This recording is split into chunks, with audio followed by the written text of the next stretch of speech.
slide with me if you feel like 550 on the 5 sticky, come get high with me, that's a deal, right? Ride with me if you ride with me, you can slide with me if you feel like 550 on the 5 sticky, come get high with me, that's a deal, right? That's a deal, right? That's a bet, right? That's a bet, right? That's a deal, right? That's a deal, right? That's a bet, right? That's a deal, right? That's a deal, right? That's a bet, right? That's a deal, right? That's a deal, right? Ayy, coming down like precipitation. I ain't never met a limitation. Hater plotting my elimination. Gotta go to Google for the information. I'm a superstar, so I gotta shine. Top dollar be the bottom line.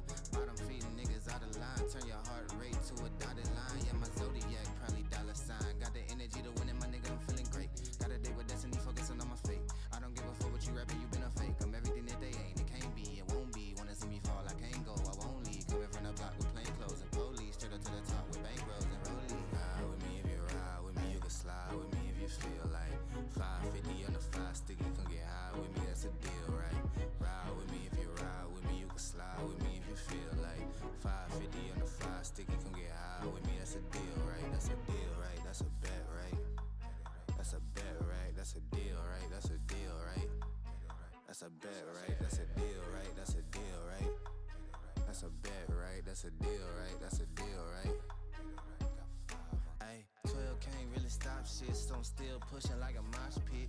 Ice dripping, think I'm hot shit. In the yellow bucket with the mop stick. I've been jugging jams like wholesale. Everything must go sell. Hitting bitches with the oh well. Need 100 million on the low scale. On my worst night, I'm the best nigga. Wouldn't mess with you, couldn't cap to him. Homie spotted me like 700, brought 1100 right back to him. If I can't do it, then it ain't real. I just make dollars, I don't make deals. I've been going hard in the paint, still blowing kush clouds till I can't feel like. Ride with me if you ride with me, you can slide with me if you feel like 550 on the 5 sticky, come get high with me, that's a deal, right? Ride with me if you ride with me, you can slide with me if you feel like 550 on the 5 sticky, come get high with me, that's a deal, right? That's a deal, right? That's a bet, right? That's a bet, right? That's a deal, right? That's a deal, right? That's a bet, right? That's a deal, right? That's a deal, right? That's a bet, right? That's a deal, right? That's a deal, right?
good friend who's currently having fun with a raccoon. Satyr, how you feeling tonight, Satyr? I'm very Pedro today. Very Pedro. You sure do look it. Excited. I'm ready to break down things in draft. We know it's not fearless. So yes. For those of you who are unaware, this is the Titan Esports Gladiator League, which is, if I'm remembering my numbers right, which I'm probably not, I'm going to pull that up and double check. It is a Emerald capped league that we have over here on Titan Esports. Now, a lot of their games are not streamed. We're covering their grand finals to make sure that they know they are appreciated part of the community, which is why we're here this week. We have Funny Business Investigators going up against TD Harmony, which should be hopefully a pretty interesting matchup. Unfortunately, it is not in Fearless, which Satyr, we've been pretty used to over on the Vanquisher side of the streams, and we've been really enjoying the Fearless strats. I could see a little bit of palpable disappointment in your face with a lack of Fearless, because it might mean Cassante versus Ambessa every game in top lane, which is, your two favorite champions. It's an Emerald Cap League. We're not going to see Cassante or Ambessa. we might still. Do you think they play Malphite? That's very funny. The lower you go in League of Legends, the more circles appear. So you're gonna have Malphite, Kennen, Orianna, Samira. Like, draft is basically the best way to put it. Basically, is this is comfortable and simple. Smash it. And that's how it works. That's all you need to know. Like, seed B1 4 5 7 4 8. That's how many games they've won down here. Well, again, we have Funny Business Investigators and we have TD Harmony going up against each other. It is the grand finals for this Gladiator League. Best of 5, non-fearless. I don't think we're going to be seeing a lot of Malphite, just because, I'm going to be honest, people just play Malphite a lot less than they really should. That champion is just good. People should pick it way more often. But hey, there's that Cassante ban that we were talking about. Someone plays something of interest down here. Look, it is, at the end of the day, it's going to be interesting to see what the games are like down here. It is going to be, look, it's going to be circles. I'm going to stop lying. We're going to see circles. It's going to be circles. I will count the circles can be interesting. I have never seen an interesting circle in my entire life. Well, you just haven't been to a lot of nice places. I know France has like a couple of interesting circles. You're in America. Why are you speaking on Europe? Because I know that France... Look, a traffic circle can be very interesting if you don't know the rules. Anyway, on the blue side, first pick here for Funny Business Investigators is going to be that Ashe. Like you mentioned earlier, simple to execute on, low risk for high reward. I think Ashe is a great pickup. Seeing Tristana as a potentially blind mid laner here is a bit surprising, I think, for TDH. I don't think flexes exist down here. I'm going to be honest. Circles. Circles. She has circles.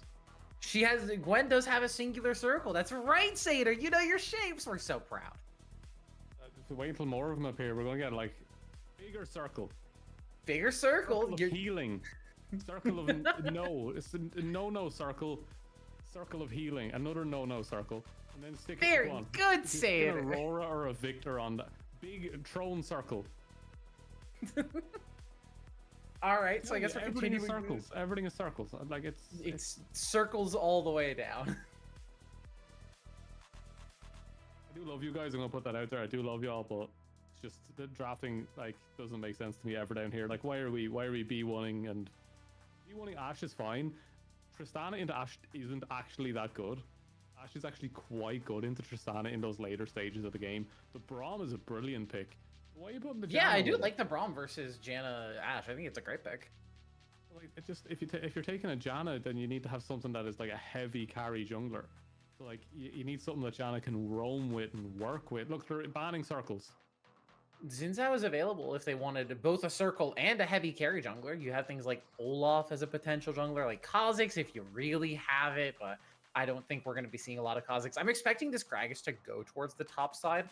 I think the Gwen might head into the jungle, just depending on where they end up putting it. I know you said flexes don't really exist down here, and it doesn't seem like they do, as that's a Sejuani going towards the jungle. But Sejuani with two melees... What does that do? This, what does it do? It's a single target stun, excuse you. It's a big circle. It's a circle slow with a single target stun. But I do like the Sejuani Circles. with the double melees here. I think this is a really good, just heavy CC comp for TDH. Circles. Udyr has circles. Udyr has like one AoE circle. circle. He's got one Big circle. Big That's circle. a big circle. Right, add in another circle. Go on. I dare you. Oriana. Stick the Oriana on the end. Oriana's banned on blue side. Are you even paying attention? Sorry, Aurora then. Aurora. It's another big circle. I see today is learning shapes with Satyr. Do we know any other shapes? Do we have like a rectangle in there? Do we have a square? Do we know what goes in the square hole? Usually I don't mind it, okay? Usually I don't mind it. But no, like I don't know where to go with this draft because it's like Gragas, Victor, Ashe, they don't work together as champions.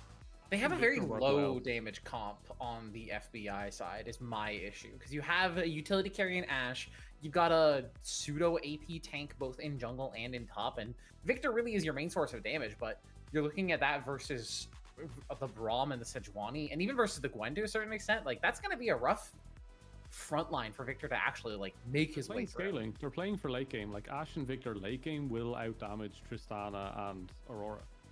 Will they out damage Gwen as well? Is my question. Yeah, it's like Gwen's changed. You have to remember Gwen got nerfed. Yeah, but she should still just win on the sideline though, right? Like versus Gragas, there's Versus a Gragas. You want a Gwen to win against a Gragas in a sideline? I sure would hope so. Not in terms of just like killing him, but just like out pushing, out splitting. Schedule 1 and just started smoking the heaviest mix cocaine meth. Like you are absolutely drugged out of it if you think Gwen has any chance of surviving against Taylor. Like if you were a golf fan, tailor-made right there. Hopefully not a tailor-made freestyle, but I do think I prefer the TDH comp just a little bit. I like the Sejuani with the double melees. We've seen a lot worse Sejuani angles up in Vanquisher. I think it's good in the early and the mid game. Tristana with Braum is a really good all-in comp in the bottom lane. By the way, not Emerald, plat 4. Sorry, plat 4 cap. Yeah, the Aurora in the mid should be able to bully Victor in the early game and allow Frost to play a little bit more of that roam game, hook up with your Sejuani, get some leads on the map. I think there's a good possibility that TDH can come away with this, but it's going to rely on them actually winning, not only actually winning the early game, but pushing their advantages, playing their style of composition out instead of just letting FBI sit back and scale. Yeah. I'm going to put it out there, right? I know I'm coming off as a little bit toxic and, you know, passive aggressive, maybe is better a word for it. A little. Absolutely love everyone that plays for Titan. It's just I was fully expecting to be on Vanquisher tonight, which is my usual league, but we were thrown onto this one. So I am a little bit discombobulated. I don't know these players. I'm getting very excited to see how good they actually are. I am excited, but they need to show me something in the first 2 games, or I will be absolutely rinsing each and every one of them. Yeah, it is worth mentioning. Satyr and I have been casting Vanquisher for their entirety of their split. We were expecting to see the other side of the matchup, as that's an instant freeze frame on the 5-man, the 10-man mid even. We get a chance to look at some runes and sonar cells. You know what? It's just a lot of good manners here for game 1, and this is the kind of thing you love to see. This is real League of Legends right here. NA, am I right? Hey, EU's done this. Wasn't it Sorry, wasn't it Mad Lions Fnatic? No, it's NARAM. It's NARAM. Because okay, NA but don't know how Lions to was macro. supposed to do this NA on don't know how to move around the map, pretty. And I'm going to be honest. Get out of it. Move. They had their fun. They sat there for a minute. They, you know, spammed some emotes, showing off the good manners for the first game of this best of 5. But I'm trying to remember who it was in that series. Was it Mad Lions when they had Narmut? Was that the series that happened in? I remember he played Kiana and it didn't look good because it was a game that didn't matter for the standings anymore. I don't even know because no one remembers who Armid is. I know he had a champion pool that was very diverse. He had base Gnar, he had Pajama Gnar, he had Snow Day Gnar, he had Gentleman Gnar. Very good champion pool. Interesting. What? Let's have a look at some of the things we're seeing at the start of this game. As you see Sejuani and Udyr starting opposite side, as there is vision on the blue buff available, as TDH have gotten some information on the map with pro comps coming through as our sponsors telling us that TDH has a 53.69% win rate with this comp heading in. So to be honest, I do see if this game goes on long enough that Victor will just drop one ult and they'll probably the team all gets just stand wiped. in it Yeah. dancing after seeing that But I level think one. if it, but I do think if we get to the like 25-minute comp and TDH is holding a comfortable lead, they can just sort of run the game over. One thing that I wanted to point out that I was kind of surprised by is the summoners in the bottom lane here. We have Barrier Ignite for the Tristana Braum, and then we also have Exhaust Heal with the Ashe and the Janna, which is heal with the Enchanter supports is something that we started to see more often as AD carries like taking things like Cleanse, like Ghost, like Exhaust, as it seems like there's some more. We're hoping to figure that out. Our producer is getting that one sorted as soon as possible. But the Tristana Braum going for Barrier Ignite tells me that they want to play very aggressive. I'm drinking my Ribena. Your Rabina? This is not something I've heard of. Blackcurrant. This did not answer my question at all. Do you not have blackcurrant in America? If we do, it's not something I've heard of. Blackcurrant. It does not go in cake. No, producer, it does not go in cake. No, this is a drink, right? This is a drink that is water mixed with blackcurrant, which is berries. Now, I know America doesn't get a lot of fresh produce because your country is crazy, but it's blackcurrant. It tastes like berries. It keep me happy. What kind of berries? Are we talking like blackberries? Are we talking blueberries, strawberries? Blackcurrant comes from blackberries. Look, the names of things are sometimes not exactly what they mean. Blackberries are not, for the record, America black. has the actual education level of a 5-year-old in Europe. Like, blackberries are not, in fact, black. Just for the record. They're a deep shade of blue.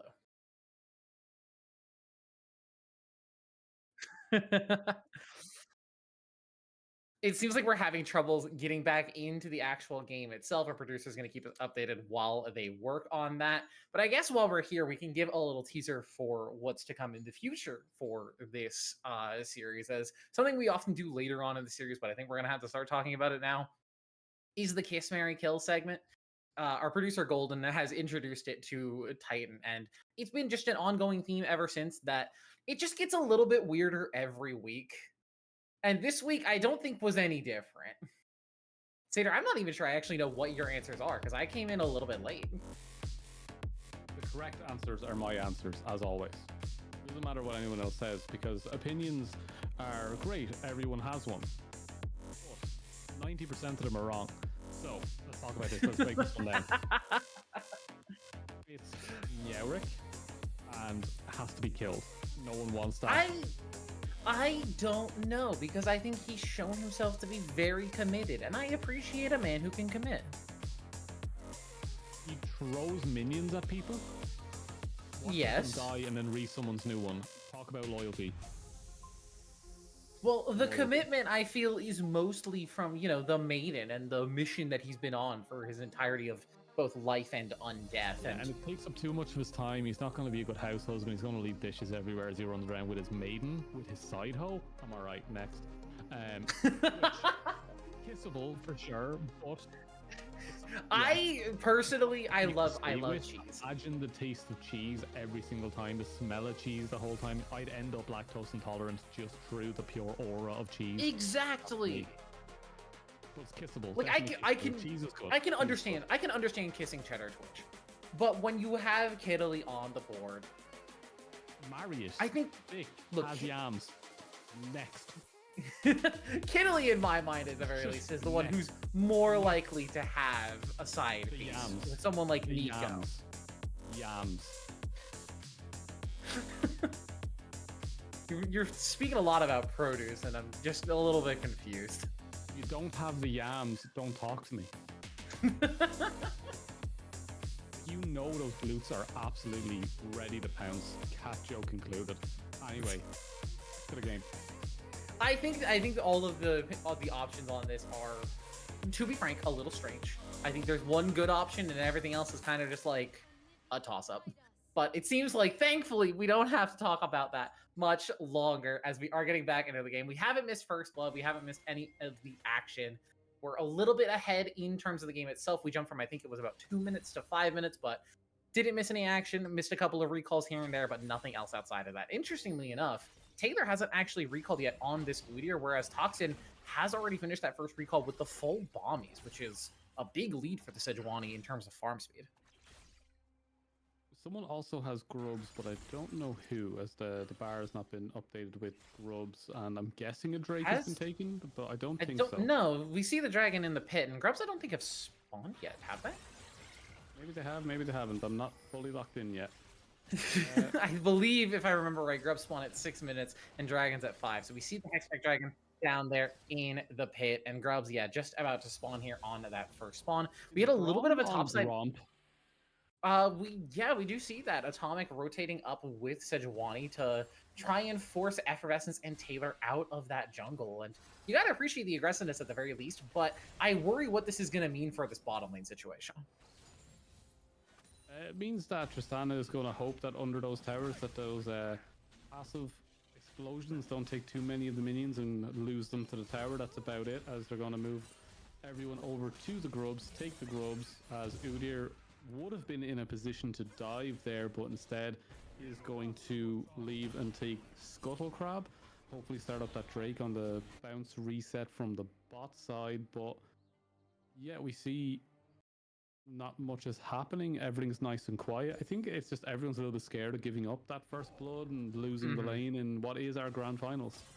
Yeah, game 1 and game 5 always tend to be in these more high stress situations, a little bit slower, I feel, than the rest of the series, as you never want to be the one who's going to give up the win for your team, or, you know, especially in game 1, start the momentum off on the wrong foot for your team. You want to be the one who's making the right play and getting that success started for your squad, as Taylor and Toxin are going to fight over these wolves, but Taylor immediately is just going to smite that one out, and Toxin does have the aftershock proc, and I think Taylor's just happy to get the objective and get the heck out of dodge. Frost, though, with the ulti. Unstoppable is the Udyr, but Atomic is going to follow up with the auto attack. Mimi comes in with the heal, keeping Taylor alive for way longer than she has any right to, but the explosive charge should just finish this one off through the shield. First blood over to DT Dub.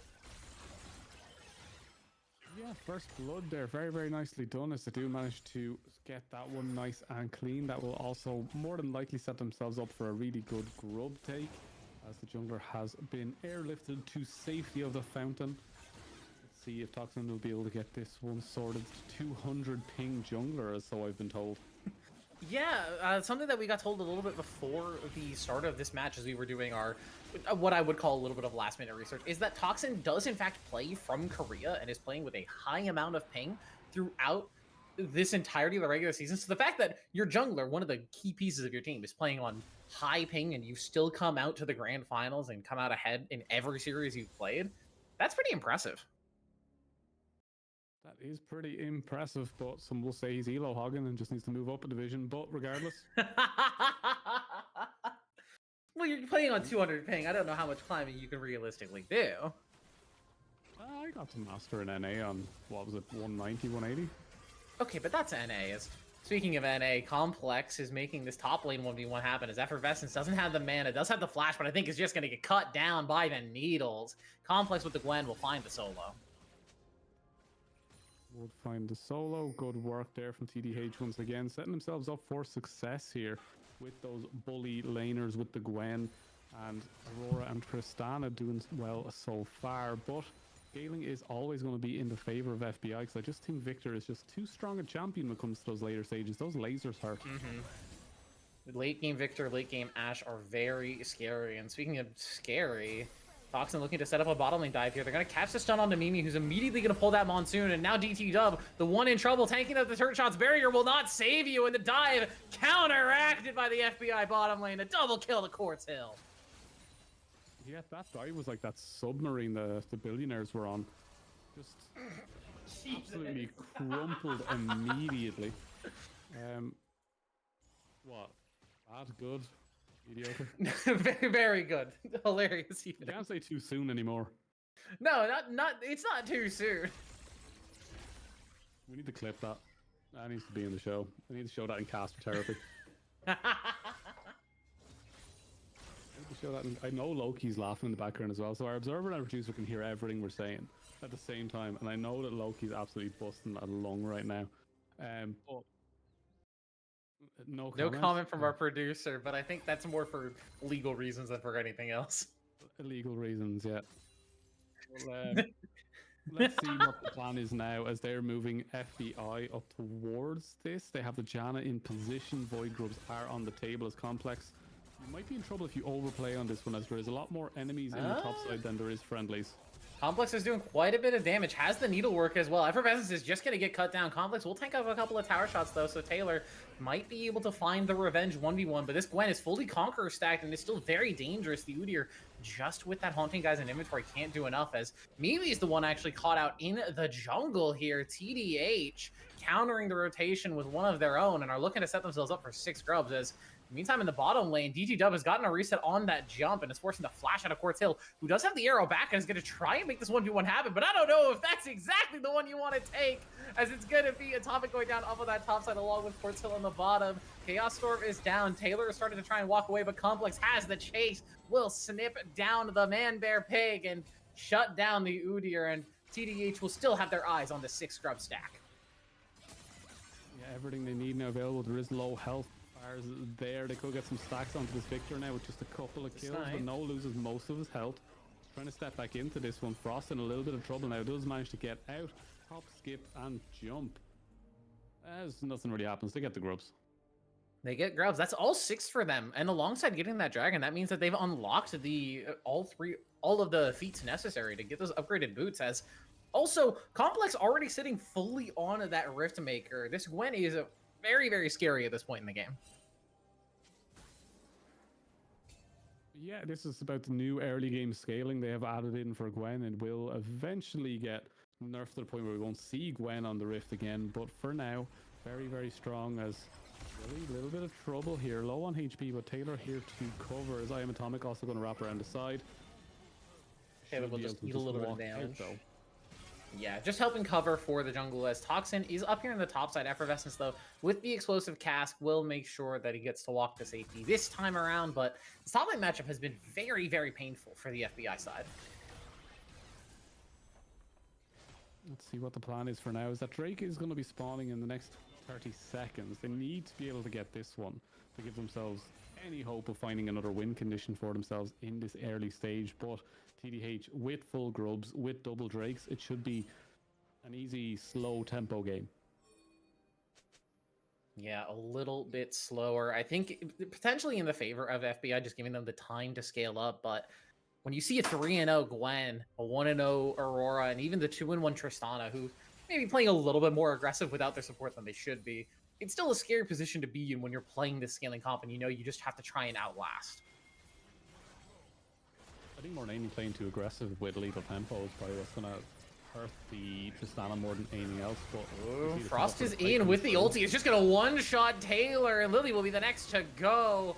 Shut down, taking out that dragon. Quartz Hill in the meantime trying to take down DT Dub, but the Tristana's got the hop out. The Monsoon, though, should keep her alive just long enough. No! Down goes the Ash. Mimi, though, with the tornadoes, will manage to make her own escape, but TDH find the members of FBI taking the dragon and say, that's not yours, that's ours now. Yep, so second Drake now available for TDH should be a nice easy clean. I don't see any Jinx rockets going to be flying through to steal that one, as it's going to be nice and easy here for them to slow down the whole tempo of the game, play to their lanes the way they have been playing, aggressive when they know they can be, when they have vision and information, and then just keep stacking those Drakes, get themselves an ocean on what already is a disgustingly easy comp to play around. Now you add all that extra healing on top of it, and it should just be an easy walk for them from start to finish. So I know you were a little bit questionable about my idea of Gwen winning in the side lane versus Gragas, but consider Gwen with Ocean Soul in the side lane versus Gragas. That's got to be much better. Consider not going Ionia boots and going Mercury shreds. That you with the Sejuani and the Braum. Tristana Braum. Yeah, probably better, as DT Dub really wants to get this jump in, just trying to play aggressive in the face of the Ashe now that Braum is spending a little bit more time down here on the bottom side. You know what? I much prefer to see that. If you have your support behind you and you're playing Tristana, jump in every once in a while. Just make the enemy team guess about what you're going to do next. Yeah, I also don't like the fact that it's looking like it could be a Cosmic Drive coming out from the Gragas. I just don't think you need to rush into an item that's not really going to save you. Yeah, I assumed it was going to be Thimblewinter first, just for like the early game tankiness, but it looks like they might go for that later. Yeah, like it's one of those items that it's great, but it needs to stack. Well, Cosmic Drive just isn't that great either. Frost survives that; it's fine. Yeah, manages to walk away from the Chaos Storm as Toxin is in the area to defend their mid laner.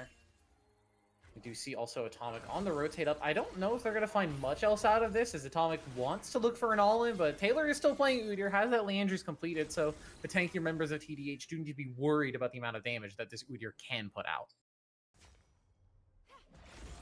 At this stage, it's just every single time a play is attempted on the side of FBI, they Oh, the stun! No, the burn! Extra tick from that Faded Ashes. Frost is going to pick that one up. Taylor looking for the revenge here. With Atomic in the area, though, is going to be a little bit more difficult. Mimi, though, trying to help out her jungler, is going to get stunned up, but Taylor will still find that kill. Now maybe looking for a little bit more, as the Monsoon's going to keep the Udyr sustained. Toxic just doesn't have the damage on their own, and Atomic will be the next to go! You have to respect the Leandry's Udyr damage, and suddenly FBI finding their footing and making their way back in the game. Yeah, I was just about to say, every single time that FBI make a play, someone escapes, and then it gets turned on them. This time around, they managed to turn it themselves, which isn't too bad. 2 kills over to Taylor, which will definitely help out. But it's also a Sunfire rush Sejuani. So, seeing the full Sunfire completed first is a little bit surprising in my mind, at least. Where's the Heartsteel? Where's the Battle Boar?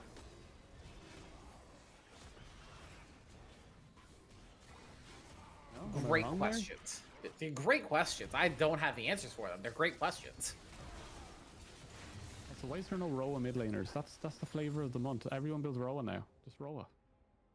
Is it because I know he's not buffed currently, but next patch Roa's getting buffed? Is that right? He's getting or buffed, did he get but buffed it's this also patch? currently too busted, so everyone's building it early in the hopes that Riot will reverse the buff, because anyone can build it and it's good. It's just no one has realized it yet.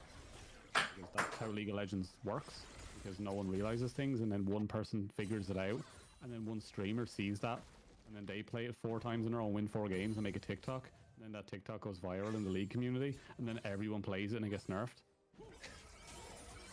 I mean, I can't say you're wrong. That's the lifespan of a modern League of Legends build. That's just it.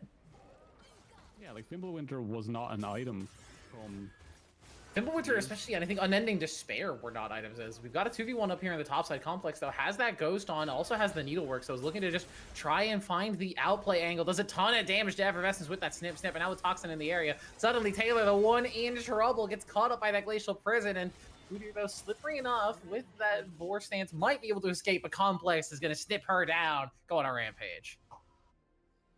Yeah, some really good work there coming through from Complex just to stay alive. And for Toxin to make it there in time, 200 ping, be damned, I'll be there. And yeah, really good work, as it's just a very low tempo game. They're playing to their strengths right now, and they don't need to overforce on any of these plays. And sometimes it's better to just continue to play the slower game. Even if your opponent has scaling, if you have a lead and you maintain your lead, you can definitely come out ahead, as Frostnet, potentially the one in trouble, is going to use that ulti to get to the other side of the fence and say, hey, I'm Aurora, I've got movement speed, stuns and exhausts be damned. You can't stop me from walking away when I want to. Let's see what the plan is here from FBI to do in the future, as they are now losing another Drake off the back of this one. They aren't in a position right now to fully contest, as Taylor is running down the mid lane with the Rift Herald, hopefully trying to set that one up. But this is sole point on a Drake that you do have some people that can proc Morellos and Grievous Wounds quite easily, but they're also your squishiest targets against what is an Aurora.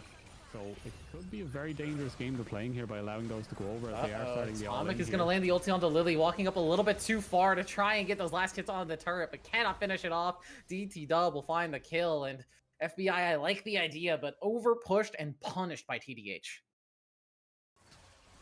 Yeah, and TDH just playing it to perfection. For all the scaling that FBI want to get into those later stages, Victor is not being allowed the time.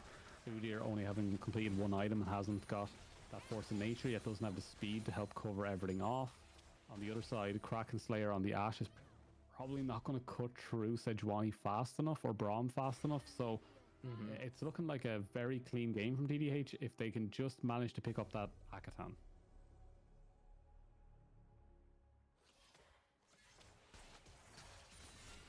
Yeah, the Ruinous Otacon spawned up on the bottom side of the map. It's just going to be a matter of which team is going to rotate to it first, and TDH have seemed to have entire control of the bottom side of the map, so I would be shocked if it wasn't them just getting to the spot first and setting up the vision control, the zone control, and making sure that FBI has as hard a time as possible getting into that spot.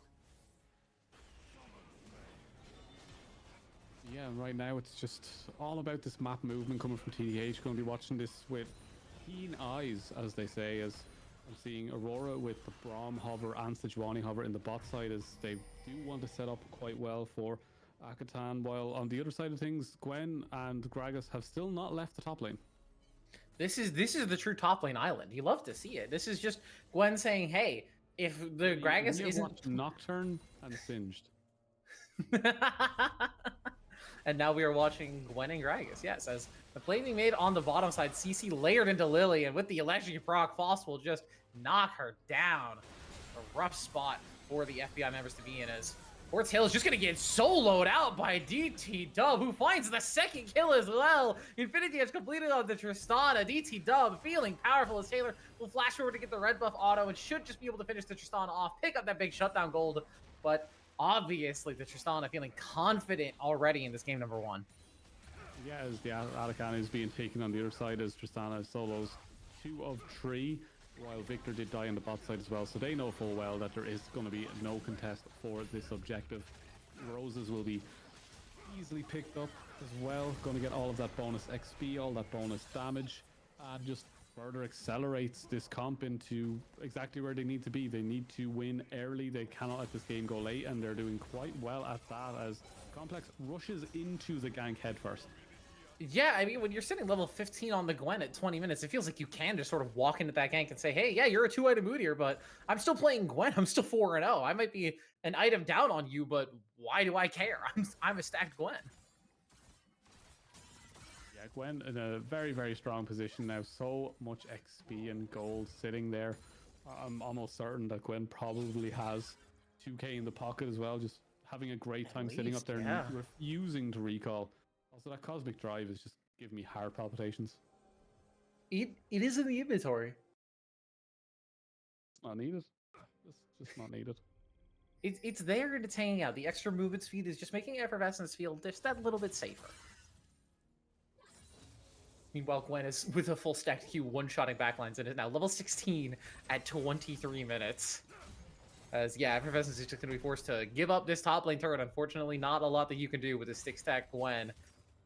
She can just kind of walk at you, and there's not a lot you can do about it. Yeah, I'd say run, but you shouldn't run with scissors. But regardless. I mean, Gwen does move pretty quick. This is going to be a slight rant, but I honestly think that recommended items and websites that recommend builds for you have slowly killed League of Legends. I don't know if they've killed it, but they have definitely seriously hurt a lot of players' ability to build on the fly and just sort of think about what items they need in certain situations. Like, I can fully understand core items. Core items don't have to be your first item. They can be very important to your build. But if you just change up one and then win the lane, you're going to get that item faster anyway.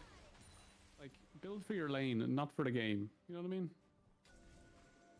I would honestly say even build for the game and not for the win rate in that regard. Your first item should be lane dependent, because you always finish at least one item in lane. It's time you should be finishing your second item 15 to 20. And that's You'll probably be interacting with the map a little bit more, yeah. Yeah, so that's when you get your core item, you know? Like, Aurora going for the Malignance first. Perfectly makes sense for team fights. For laning, not as much. You don't need that many. potentially engaged, trying to come in here for Taylor, looking for a steal off the arrow, but just can't find the angle. And that is a 25-minute Ocean Soul for TDH. And from a spot like this, it seems like it's going to be very difficult for them to actually end up losing the game, as Taylor now just on a bit of a run. DT Dub is going to catch her out, and with the jump reset, should just be able to pick this one up eventually, as Frost is going to be forced out of the mid lane, though, with Quartz Hill and Mimi playing that mid lane duo. But yeah, it's a rough spot for FBI to be in, looking for any sort of potential comeback. I'm honestly, for them, starting to think about game number 2. Yeah, see, the FBI don't have a warrant here. They have nothing to do with this place. They just have to walk away from this one. Game 2, they'll get their warrant in, and they'll start to figure out what they need to ban away.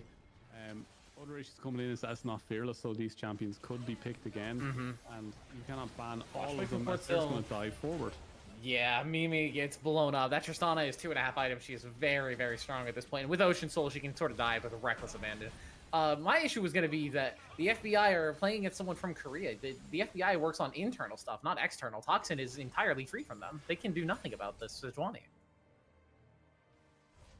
Yeah, I don't fully get the joke because we don't have the FBI over here.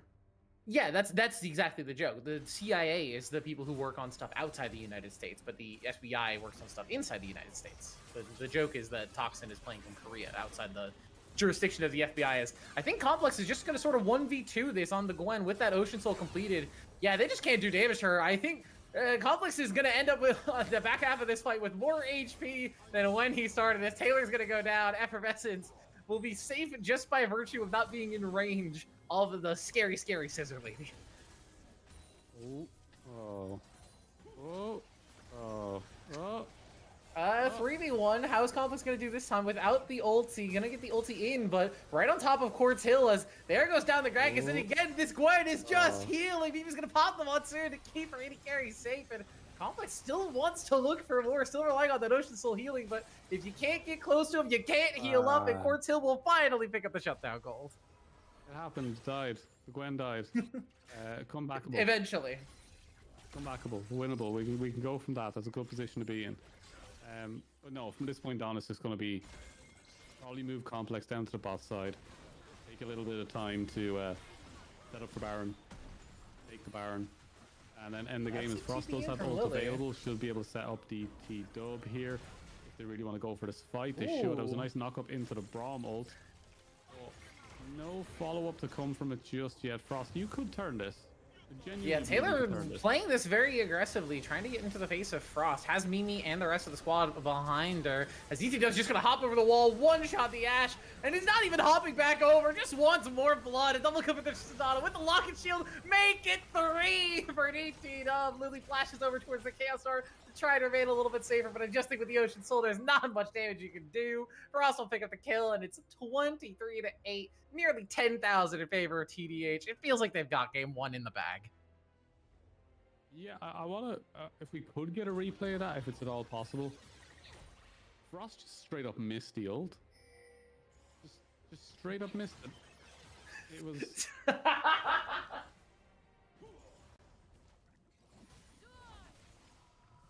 We didn't, I'm hoping that you all didn't hear what our producer just said to my co-caster here, as I think he's literally shocked into silence.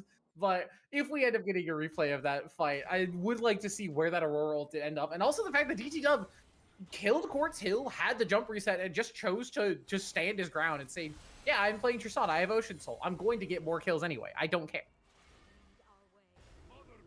I'm staring at the camera till we get a replay.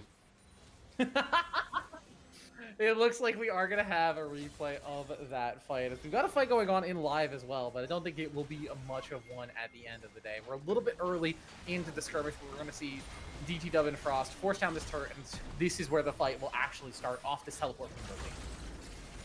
Yeah, there's just a point in this where after they had done the wraparound through the try, after that lovely little knockup that came from DT Dub and Ion Atomic, that Frost threw down the ult. DT Dub was fully expecting the Aurora to appear, and Aurora just never appeared. It never even got over the wall. As you can see here, Frost goes, yeah, I'll just drop my ult. I'm gonna be real, I didn't see that in the fight. I was paying too much attention to DT Dub. Frost just bonked his head on the wall and ended up not going where he wanted to go. Then jumps the second time in, gets stunned by the Victor, still somehow picks up the kill, but as we go back to live, there is just a madness happening as we see circles on circles and lines on lines, and now we get to see some bigger circles appear as they're going to drop a bomb on that big circle, and then they're going to attack this circle with their circles, and then if you look really close, you might just see a circle. Several of them, in fact. I mean, again, I'm so happy that we're learning our shapes with Satyr today. I know he really does end up needing to refresh that every once in a while. As the second inhibitor, he's going to be taken down here. Third inhibitor as well. FBI. Again, I think mostly just thinking about game number 2 here and what they can do to change in a draft like this, because it wasn't even particularly in the draft itself. It really feels like just TDH had the had the early game execution and ended up playing it really well. They were rotating properly wherever they needed to be and just making life difficult for FBI through the entirety of the first 10-15 minutes of this game. Circle TP into the circle. We got a big circle up here. I think we're only going to be hearing circles from Satyr for the rest of this game. So Atomic wants to find an engage off that Glacial Fissure. Doesn't manage to get the burst combo down onto Lily from Frost, but 3 inhibitors down, Baron buff on. Eventually, they're going to force their way through and start to take these Nexus turrets. First one goes down. Chaos Storm is down, but it just doesn't find any damage. And DT Dub is finding all of it. Double hop in, double kill for the Tristana. Wants to make it 3, but the Nexus dies too damn quickly. And TDH will take game number 1. TDH outcircled the squares in that one, as they will take game 1 in what was a very, very clean macro game. They just took objectives, set themselves up with win conditions, and yeah, it was from that point on just Tristana diff. Tristana just has too much damage, too much healing, too much to do, and yeah, it's just really not much more we can break down. There was too much in the lanes that were just taking over. Frost and Complex were never really in threat at all in those lanes. They seemed very, very comfortable, while on the other side, yeah, that bot lane, for all the time Kidicus was left alone with I Am Atomic roaming so much, they never could put the pressure down because it's an Ashe and a Janna, and when you have an Ashe, you need something that can go slightly forward to help set up those slows, and Janna's tornadoes just don't quite do that. Yeah, there's only so much that you can disengage when you have Tristana jumping in, when you have Sejuani following up, Braum following up, Aurora and Gwen as well. Too much to disengage and not enough peel to be had. It looked like a decent start, a decent idea of a draft from FBI. They had decent scaling, but they just didn't have the early game presence, didn't have the damage to find their footing in the first game. And TD Harmony are a team that will take advantage of that and will sort of run a game like that over. We're going to have to see how FBI are going to change up the draft for game number 2. We'll be right back when we get there, so don't go anywhere.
Welcome back, everybody. We are jumping in, getting ready for the draft for game number 2. I'm still Brady, that's still Sater. We're still here talking about the Gladiator Grand Finals. And game 1, how do I say this nicely? It was a bit one-sided. That's saying it nicely. It's probably about as nicely as I can say it, yeah. You got dunked on. It was a bit one-sided. TDH came out with a lead early, came out with the composition that they're comfortable with, and played it pretty much to perfection. Complex in the top lane on the Gwen was just an unstoppable monster. Toxin showed off a lot of prowess on the Sejuani in the jungle. DT Dub and Atomic in the bottom lane made life very difficult for Quartz Hill and for Mimi. I don't know how you bounce back from that mentally from game 2, but FBI is going to have to find a way because we got a full 5-game series. You could still make a comeback down 1 game. It's just going to be a matter of where do you find your footing? What kind of comp do you move back towards to get yourself ready to go? Effervescence needs to realize that Udyr is a champion that's meant to bully the jungle and play around the fact that you are stronger on that one. You are stronger on that. Well, it was Taylor playing the Udyr in game number 1 and Effervescence on the Gragas up in the top lane. And I wonder if that's just a flex that they pull when they have the Udyr, when it's an option for them. They can say, hey, Taylor can play the Udyr better than Effervescence can, so we'll swap it up. Whatever way it was, I'm just reading off the Oaks. I just remember champions. But you're meant to be able to bully out the enemy jungler. You're meant to be able to take those rift scuttles, void grubs as easy as anything. Like it's very easy as Udyr to run in, put down the ult, and then just shadow claw your way through all of it, run down to Drake and contest it at all points. There was just none of that. There was never an opportunity for that, and there was never a prio in any lane because Udyr never got to a lane to get the prio, so it just fell apart for them. Well, now we're going into a blue side for TDH where they get to pick their priority picks, where FBI have to go in and say we have to ban out things that we saw last game that we can't let them have again, and TDH don't have to change anything. There was nothing on the enemy team that scared them. So this is the problem, I think, when it comes to playing non-fearless, is that the team with the advantage doesn't change while the team that lost then has to change everything very, very quickly and figure something out while the other team are just relaxing and expecting picks. So yeah, we'll see what TDH have on that first pick, on that first rotation, while FBI, they've already changed their bans. That Gwen is now gone. Yone's was on the previous one. The Sejuani could be a very easy one to ban away from Toxin, but they're going to opt for the Mundo, which means all of the priority ADCs, mid laners that are available, even junglers, if you want to go into the Jin Zhao argument currently, they're all available, but they're going to... Okay, TDH opting for the Caitlyn first pick, I think, is a bit surprising. I know Caitlyn is not been touched with nerfs in a while, whereas a lot of other AD carries have been. So they're playing for a strong 2v2 in the bottom lane, maybe something like a Caitlyn Lux, Caitlyn Karma, Caitlyn Morgana kind of thing, where you have support with a little bit of CC, you let Caitlyn get set up, you hit a couple of headshots, but on the other side, it's going to be counterpicked with the Melio and with the Sivir. I like the Melio pick away to not let Caitlyn have that extra range, but the Sivir, I always get worried about in the Sivir versus Caitlyn matchup. I always get worried about that pick. I don't even know. I don't even know. Did you just say I look like Riot August? Somebody in chat did ask if you were Riot August. You think I can hear?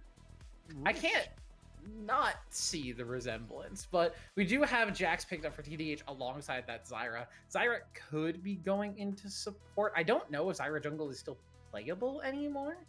I haven't seen it in a little bit. If we get 100 subs on the channel, on this channel, not the other one, on this channel, if we get 100 subs, I'll shave my head bald. You heard it here first. 100 subs on the Titan 2. I don't even know if we have subscribers on the Titan 2 channel in specific, but we're jumping into the second phase of the bans. We're going to see Zed banned away from Lily, Silas banned away as well. It looks like a lot of mid lane focus for this second phase of bans.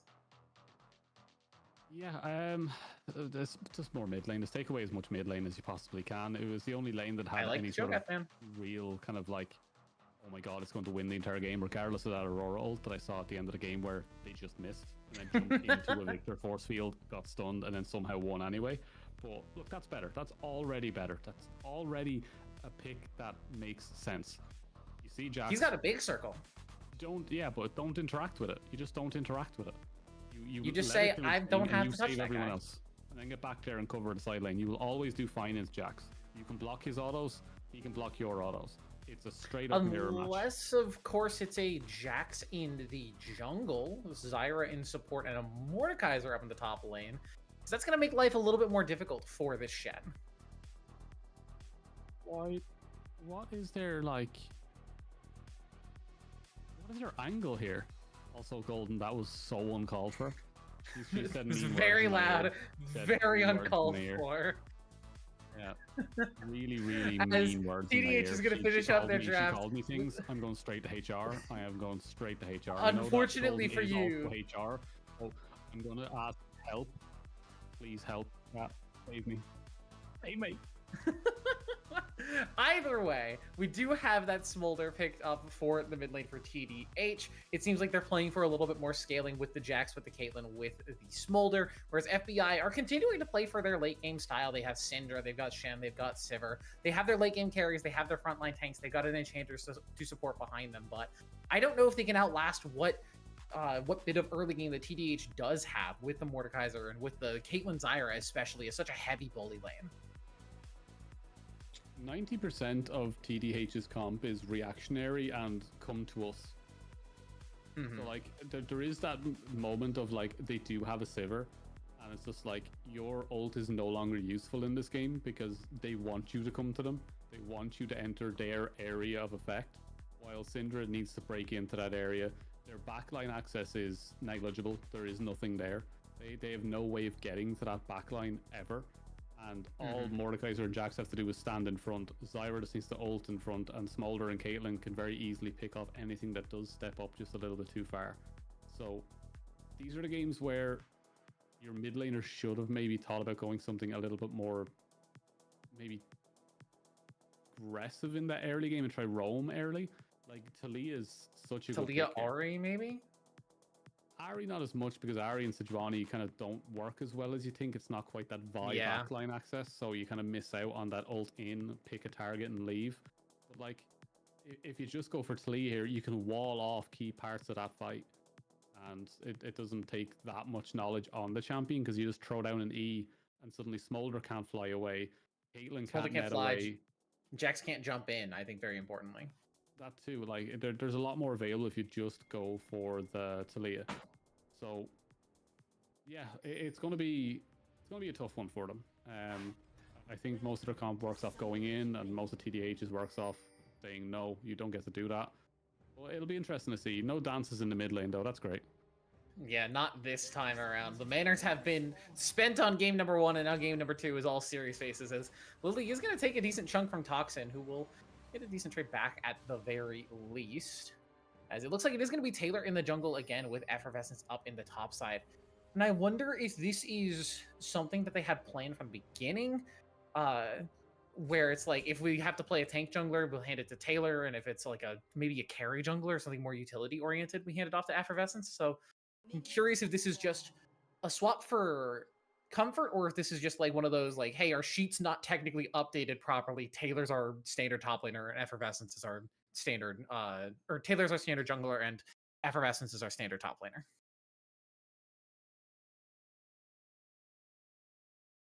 Yeah, you can put that up all you want, but subs aren't enabled on Titan Esports 2, so it's impossible. Put up all you want, like.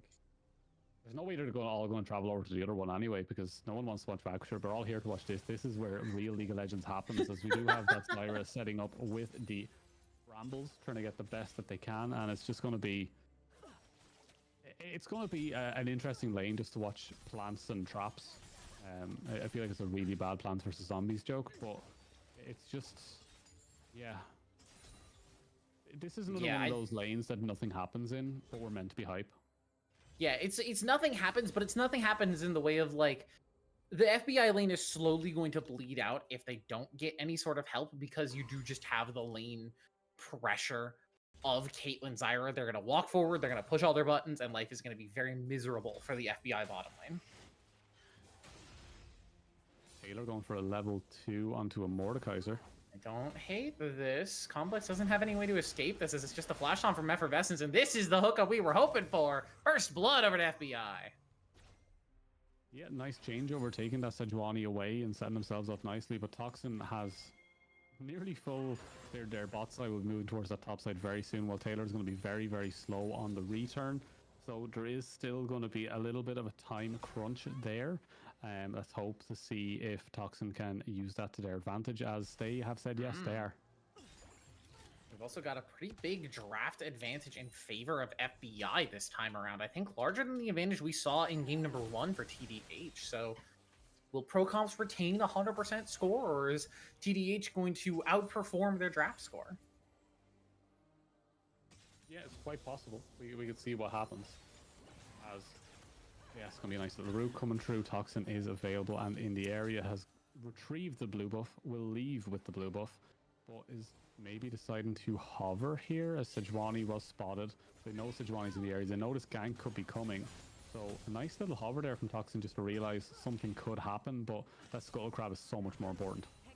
Yeah, you can cover your bottom lane for a certain amount of time, but at the end of the day, you do have to remember, you're a jungler. You don't care about your bottom lane at all. It's all about you, and it's all about your Scuttle Crab. So they're going to pick that up and start rotating over towards the top side to get that one as well, and maybe potentially look for a mid lane gank, because Lily's going to be forced away. We'll land the stun onto Toxin, but he's still going to get a lot of damage from Frost here before they actually end up getting out.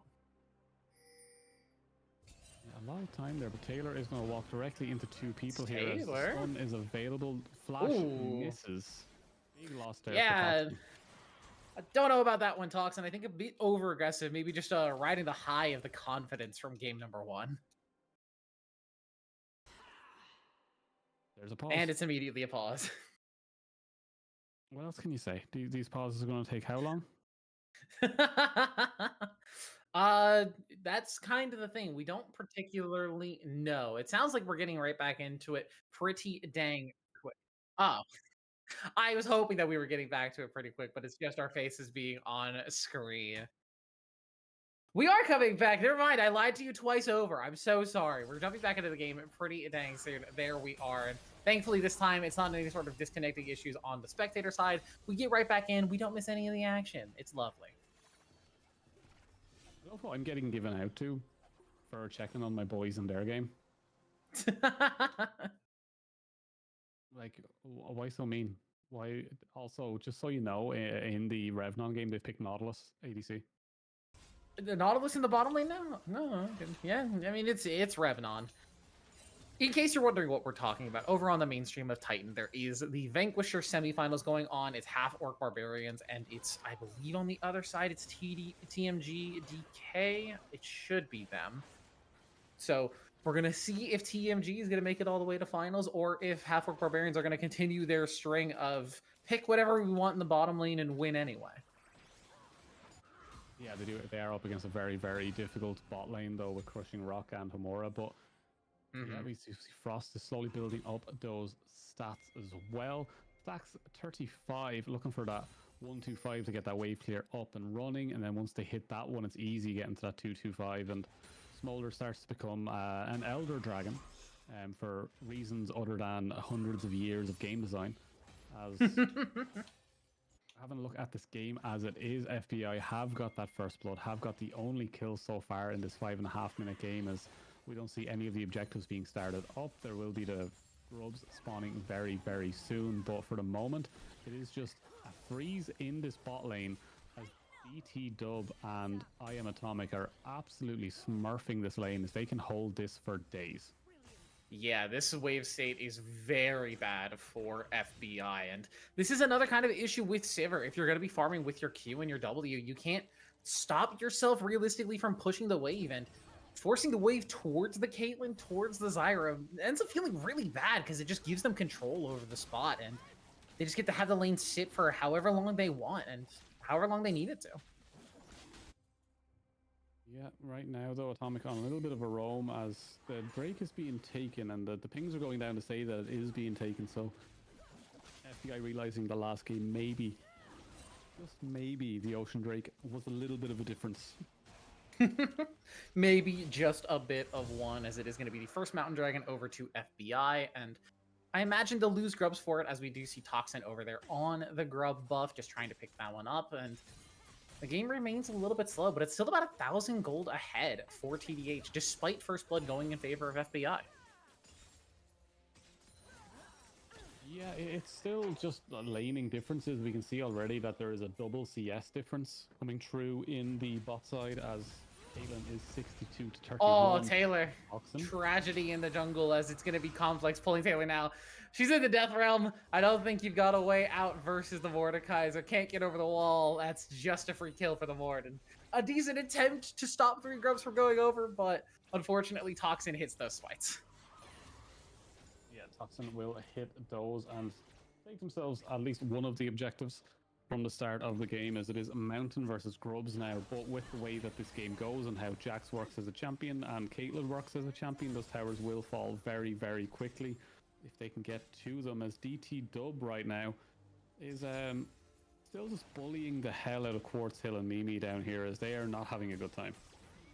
Yeah, life very difficult for this FBI bottom lane. And again, this is the worry that I always have when I see a Sivir versus a Caitlyn, because I know stylistically you don't end up needing to interact with her very much, and you don't have to interact with the Zyra, but these are the kind of leads that the Sivir can end up falling behind in, as Taylor's going to be forced out of her jungle again, as that's a level 6 Jax with the lethal tempo. You got to respect how much damage he can do. Taylor will land the stun and has that Stand United as well, so we'll stay alive for plenty long time, but with Frost rotating up, the 3v2 will go in favor of TDH so far, but now with Lily rotating up, lands the stun onto Complex, and it will actually end up being 2-for-1 in favor of FBI, who will claim that feat of warfare.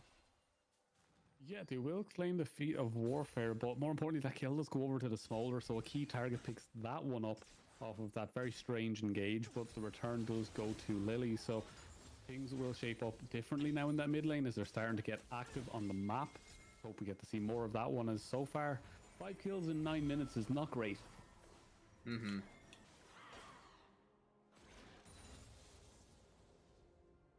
I've started a spam train in the other chat, by the way. That does sound like something you would do. It seems like Taylor is going to be going for the Heartsteel on the Sejuani, something we were kind of questioning last time around with Toxin on that Sejuani, going for the Sunfire first, but Taylor wanting a little bit more of that battle boar action, trying to be a bit more aggressive in terms of their matchups, as again, like, kills in favor of FBI, the objectives even, otherwise things are fairly even, but it's CS in favor of TDH, which is giving them that early gold lead, and it makes me so worried about this mid and late game as we start to move out of the early game.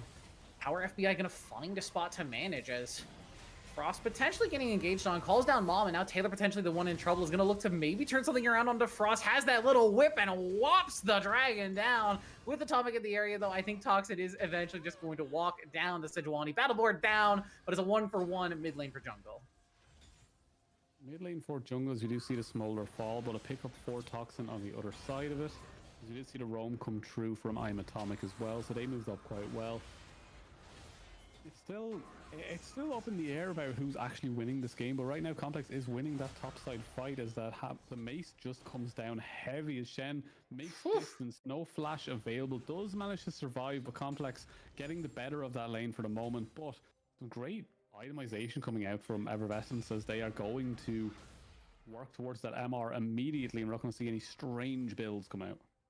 Yeah, and I think that's just absolutely the right call to go for. You just have to say, hey, I'm playing the Shen, I'm playing the defense. I don't need to go for any sort of Titanic Hydra Heartsteel first. I just need some extra magic resist, counteract that passive magic pen that Complex has in the kit. You know he's going to be building Leandries as well, so you just play for the longer game. Just play for the longer game, as Taylor's going to head up towards that top side, and Complex is getting too much attention in this top side, and is not enjoying it anymore, as they're trying to get Effervescence! One, but Burn! Nope. Tick, the minion autos! Not enough damage. The healing from that Spectre's Cowl coming in clutch alongside that Doran's shield. Effervescence survives, and yeah, like you said, a lot of attention paid topside for Taylor here, but it makes me a little bit more worried, as Atomic actually the one that I think I'm worried about now, is Lily nearly had the one shot there if in range of that ulti, but maybe FBI's in a better position than we're giving them credit for, because yeah, they're down 1,500 gold, but they're finding advantages. They're finding their spots to get their leads. Yeah, FBI putting up a clinic right now, trying to get back into this one as Toxin will smite away the first, does have that second smite charge. Charging as Taylor is just not going to even try and contest that one, will walk straight towards the mid into that Drake as that is their preferred setup here, but that CS lead has not slimmed at all in that bot side. It's actually grown now to 50 plus as Caitlyn is 45-ish, yeah. Sheesh. very strong. Yeah, this is, and again, this is what Caitlyn does with leads. She just pressures you out of existence. And yeah, FBI will retain some control of the bottom side and will manage to get this second dragon as long as Taylor will hit the smite, waits out the Q time, and DT Dub not able to get the steal. But yeah, you just play the longer game. You just play, hey, Caitlyn is going to force you into the long lane, make life very, very difficult. Yeah, as we go back to the wet noodle fight that is top lane, it is going to be the ult coming out from the Mordekaiser to try to get those extra stats. Effervescence In a little bit of trouble here. Yeah, it doesn't have the passive shield with the Leandry's burn. Complex will just take that 1v1 every time, and this is the problem of having your jungler pay so much attention to the top side when it's a Mordekaiser, because eventually Mordekaiser will take those extra stats that you get your jungler, or you get your top laner, and will just end up winning the 1v1. Yeah, great work coming out from them there as the setup comes through from the Zyra. The Stranglethorns do not grab on anything, and it's going to go back to just punching away at this tower.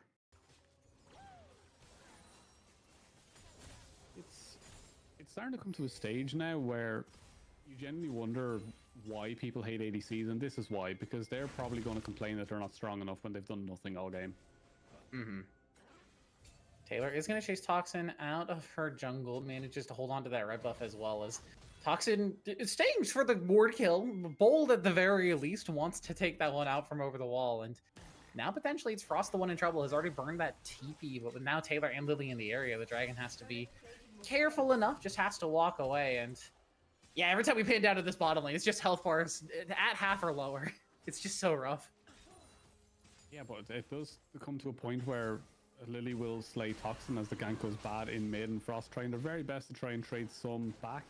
No stacks. Doesn't really have a passive available, right? stacked up. Did hit 125, and Taylor I don't think can finish this one off under turret. That tower is ramped, and Frost will find the return kill at the very least. Yeah, also that ward does not give you vision of anything as everything was seen on the map, so Frost, that was a bit of a strange one. A bit of a waste of a ward there. Because you can see top, and you know bot recalled, and you just killed the jungler. What are you checking to see? The skull crabs walking? There will also be that first turret going down in favor of TDH on the bottom side of the map, so the next feat to be picked up will just be the objective. One of these two teams is going to pick up their third objective on this next dragon spawn, and we're going to have to see which one it is, but 140 CS now for this Caitlyn at 14 minutes. This is what happens when your bottom lane goes unabated and you let your Caitlyn Zyra lane just farm up.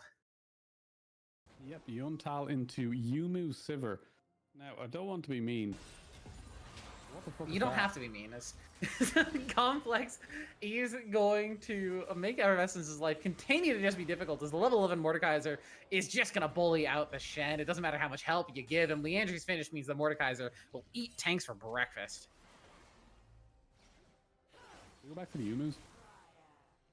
I mean, we can. You're an AD carry expert. We can talk about it if you want. What's the logic here behind the Youmuu's first item for the Sivir? Die faster. They're going to look for an engage on a DT Dub here, who does have that flash on the Caitlyn, so we'll manage to walk out. Stranglethorns as well for I Am Atomic to keep the distance, let Taylor retain as far away as possible, as DT Dub just has the ghost on, will not get caught on this Caitlyn. Blast Code as well, just burning her way to safety, and DT Dub just manages to walk their way out. Yeah, I feel like the Yumus really made the difference there in making sure that Caitlyn had to burn Ghost and Flash. Really separated that fight out. Just an absolutely incredible item to build on Sivir.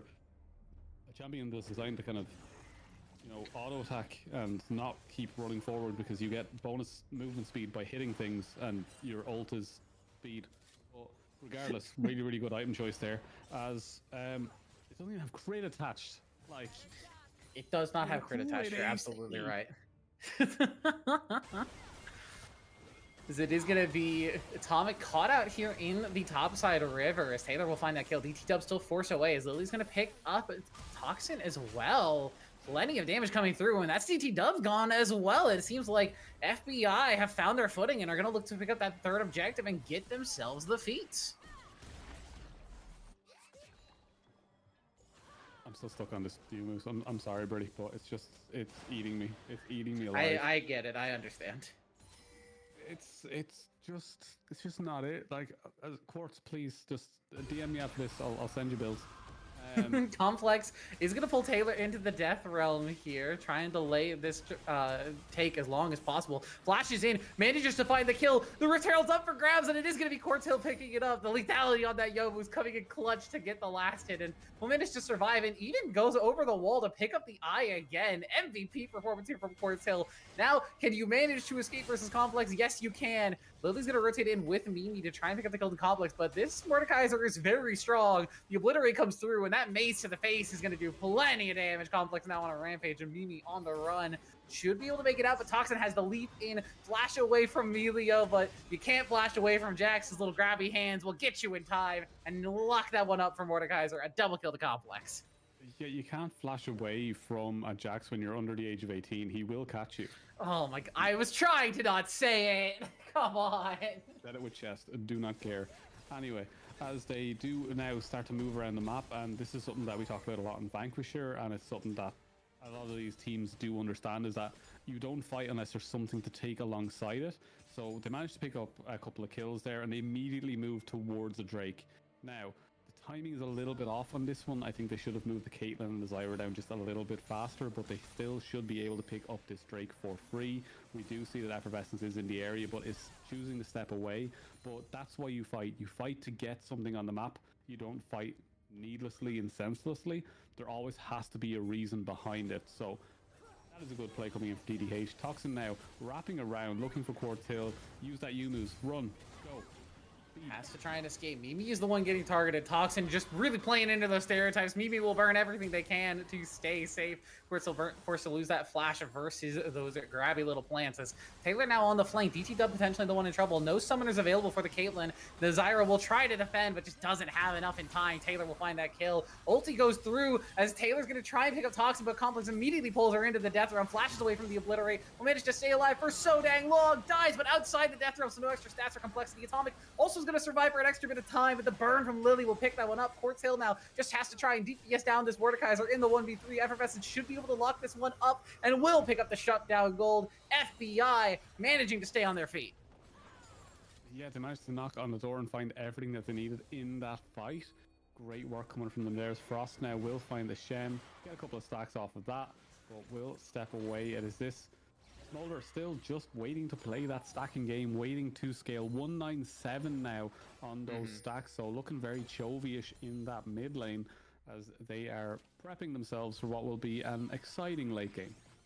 Yeah, I need to say, because Smolder's in this game, recently Smolder got buffed, but not towards this particular build with the Triforce. Yeah, a month is recent enough. Smolder got buffed not too long ago, where his Q now benefits from crit damage scaling. So if you buy an Infinity Edge on Smolder, you're not trolling anymore. You can actually go like Infinity Edge, Essence Reaver, Rapid Fire Cannon, and see that damage increase on your Q. But if you're not building towards that crit style of build, Smolder is kind of in the same garbage spot that he was before those buffs. He's not in a great spot. So yeah, playing for your Scaling Dragon is great, and eventually he'll pick up some steam, but how much value can he find before that, as Toxin is going to be here to defend Frost, but Taylor just wants to find the baby dragon as Quartz Hill, the target for Toxin, has that Stand United from Shen, so will manage to stay alive for plenty of time. Toxin now the target, cannot get the autos off inside that safety shield. Is now Atomic flashing forward, gets the stun onto Taylor, but that's not exactly the target you're hoping for with the Zyra. Effervescence dashes away from the grab from Complex, and a great scatter of the week from Lily is just going to fully disengage the fight. Toxin dies and no one else does. FBI managed to get away with murder. Managed to get away with murder, but Complex does not believe in that. He believes in justice and the law as he keeps walking forward just you can hear the Mundo business music. They know that they've locked this one in before, as they are just walking, hitting. But Lily's gonna find the kill into Atomic. Will eventually die to the Leandry's burn as DT Dub now the one in trouble. Effervescence just gets the auto attack down. Frost doesn't have any mana, can't get over the wall, and shut down over to Taylor. The kill's not going where FBI wants them to go to, but still getting plenty of them as Effervescence now stuck versus Complex in the Death Realm on the 1v1, manages to dodge out from the grab, and now Complex stuck in the 1v4, should eventually fall, take his time, and Taylor will find the kill for herself. Yeah, really good work there coming through, as we should see Rift Herald pops. Will take mid tower. Are they going to hop into Rift Herald and get a second proc? No, as Toxin is going to be in the area to clear that one out. Doesn't get the damage off in time to stop us. They do get the charge, but Taylor looking for the Heartsteel. This is the build we wanted to see last game. Gets the proc, gets the Heartsteel proc, and gets out. That's how you play the Sigilani. That sound can cure depression. It could, and it does, I would argue. There are so many top laners who subsist entirely off of just getting their gonks. Just get the big bonks. Yeah, there's also a new pack released on the Pokemon TCG package, just so everyone knows. Thank you for keeping us updated on the Pokemon TCG. Frost is also a stack away and is now on 225. So the Dragon is fully online and available. 227 and will only increase from here. So good time on the stacks being kept. And now it's just a matter of how much value can the Dragon actually find, as Frost potentially in trouble, but doesn't manage to get caught by the members of FBI that time. No, is Effervescence now in a little bit of trouble, as that's 3 members. Will try to walk their way out. Very tanky on the Shen, and Toxin trying to do damage. Will eventually hurt the Shen at some point, I'd hope, but Effervescence just has the blast cones in time and will just continue to walk her way all the way to the base. Yeah, just gonna have the time of their life here as Frost in the bot side in a 1 versus 3 here, trying to get Lily, Lily needs to stay alive. Keeps away from the burn and picks up the execute on that unleashed power, and FBI managed to retain control of at least one side lane, as Ace in the hole will catch Lily and will cancel out that recall, as other members of TDH are just saying, hey, you can grab the objectives, you can get closer to Soul if you want, but we already got one Dragon. That's not Soul Point. We already are going for your base. Yeah, they're going to be able to take as much as they want here. This Complex is just getting too big for their boots. Mordekaiser is the Iron Revenant after all, and Iron Boots beat all. Steel Toe Caps will save lives. Yeah, with those Infernal Cinders as well, gets that extra bit of move speed to get to the wall and flash his way to safety. So Complex will get a ton of damage done to that topside turret and survive. I say that maybe a little bit too soon, as Taylor wants to make that change. Doesn't have the damage to finish off Mordekaiser through the shield. With the Scatter the Weak Stun, Lily will be able to find that kill. DT Dub potentially in trouble, but Taylor doesn't have that Glacial Prism, so can't manage to find any else of a finish off. Everybody else will walk away. And a very chaotic game number 2 here, as Taylor wants to continue the fight, gets the Heartsteel stack off of Frost and will manage to walk away, but hey, that Caitlyn does quite a bit of damage, as Lily's going to get cleansed out from the trap and will manage to stay alive, if only just. Only just. For the moment, Toxin comes into 5. There's a nice knock-up coming through from the fights never stop. Taylor's burning down. The execute will be picked up by Frost, and Toxin will survive. And this is the Dragon we were worried about. Scary, scary when you get to that late game, because that percentage health true damage scaling does so much work. Yeah, really good work there for them to be able to pick that one up, and that will slow down the roll right for the moment for FBI.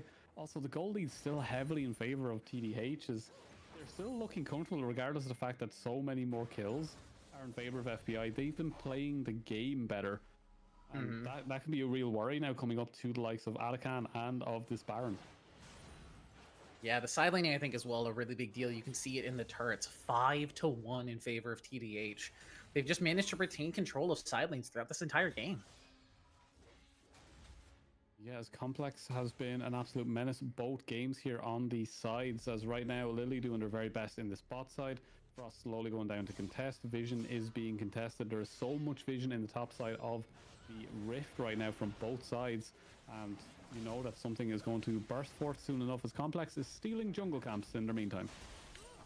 Yeah, just happy to take those camps away. And also, Satyr, we've already talked about Sivir once here tonight. I have to bring it up again. Is that Symbiotic Souls instead of Berserker Greaves on the Sivir? Yeah, it's not We got a potential play. Yeah, we got a potential play being made up here on the top side. Complex that does have the Death Realm will force Effervescence into that 1v1. Shen fairly tanky, but you're just giving those tank stats over to the Mordekaiser. Will survive for long enough, though, to get out of the Death Realm, and now it's just a matter of, do they have the damage to finish off this Mordekaiser, burning every ulti possible, and just trying to take him down. Flash Taunt, and Taylor will get the last hit. We'll get the last hit. Atakan will be set up to be taken here as Frost and BT Dub. They're just taking towers here. Lily doing their very best to try kill off that Smolder. Smolder low but is alive. They're going to try and open the base completely here in the time that it takes them to take Atakan, and they're having a great time doing it. Roses are being collected, but you're losing towers and inhibitors. Oh, Effervescence is going to manage to survive, but the ace in the hole, Lily can't make it in time, and that's shut down over to DT Dub. And yeah, you're getting the objectives, that's great, but you're losing your base fort. Inhibitor take it in the face of FBI, and another inhibitor turret will fall as well. This Quartz Hill is going to try and clear out the wave, but the turret's already dead. The inhibitor is just the next target. Yeah, that's 2 inhibs for Atakan, and it feels like a classic NA Baron for Nexus meme, as they didn't even get the top tower. Yeah, the TPM from Complex is going to make sure that Taylor can't manage to pick that one up, and yeah, Quartz Hill will be able to clear these waves very well, even with the advent of these super minions coming through, but how much does your wave clear realistically matter when, if you keep playing the side lanes like this, the game is just going to end without you in the area? Yeah, it's an interesting game state for sure. I'm still wondering about the fact there's a Cole still in the inventory. Hey, that extra 5 AD and 3 health on hit is really going to make a difference. I think Quartz knows I'm here and is just trying to enrage me. Try to make your life as difficult as possible, I'm sure. Yeah, just making me bleed. Making me bleed here. Look, it's fine. It might be a unique build that only you know about. Please don't share it. I know Mobifier used to do those kinds of builds, but you won't be seeing that on u.gg anytime soon. But yeah, right now it's just the scaling game Frost. is... Uh-oh, Frost. That's going to be Syndra damage. Goodbye to the baby dragon. Yeah, Lily is also level 16 on the Syndra. Has that Storm Surge completed. This Syndra does definitely hurt. Speaking of hurting, Atomic also potentially in trouble as Taylor's just going to slap him down with the whip. Lily potentially in trouble, but good peel from Mimi and Taylor, making sure that Toxin just can't stay on top. Quartz Hill is going to run DT Dub out of the fight, and Toxin will die, as it looks like Infernal Soul will just be the pickup here for FBI.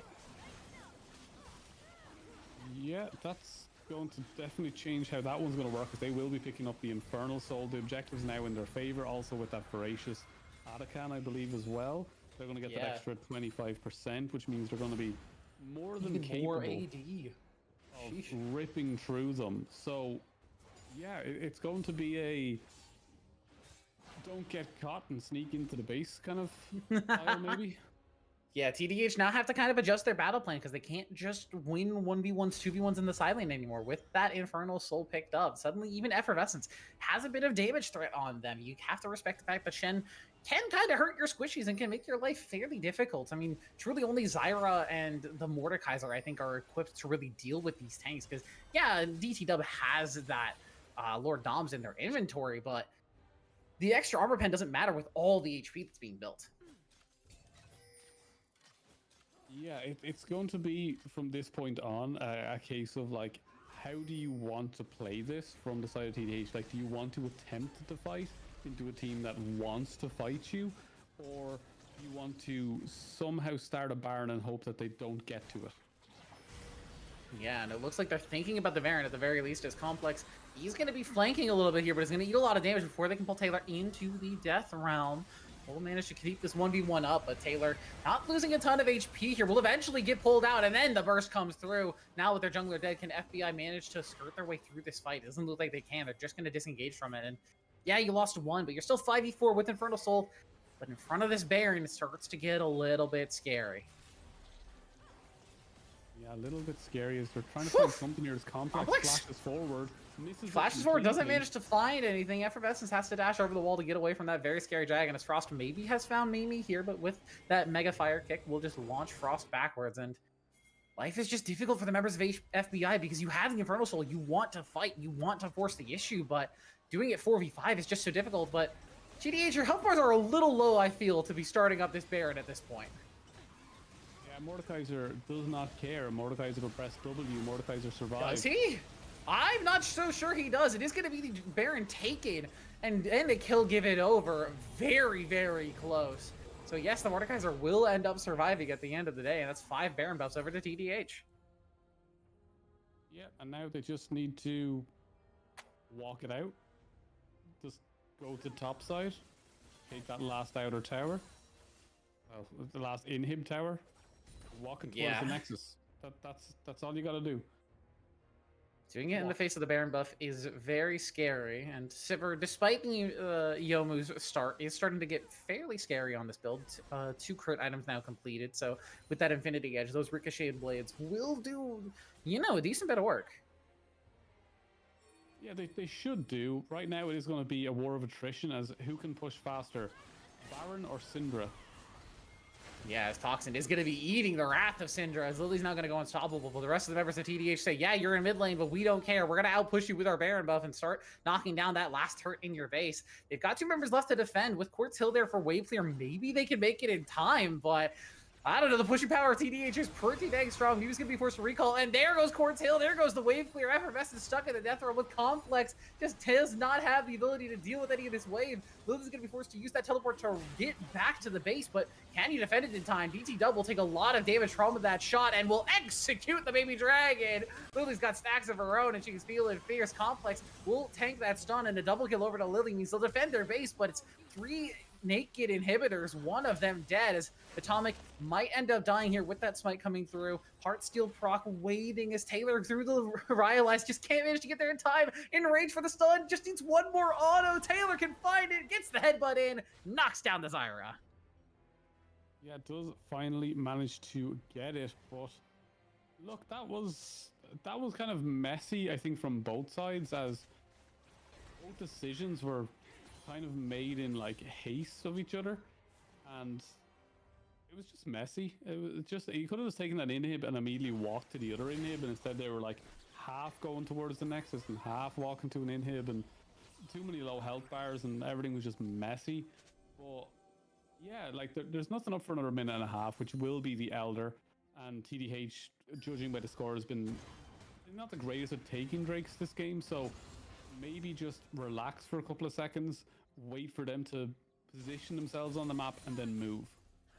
A difficult spot, I feel, for both of these teams, but it definitely feels like TDH, despite their soul, or despite the soul not being in their favor, is still fairly in the driver's seat and can just, like in game 1, kind of play the game however they really want to. It doesn't feel like they're really particularly struggling for, finding spots to find angles and make plays in this game.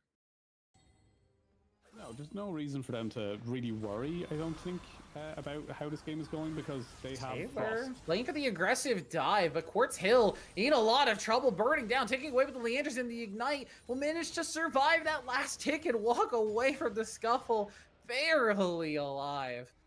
An attempt to die from FBI just works out in favor of TDH again.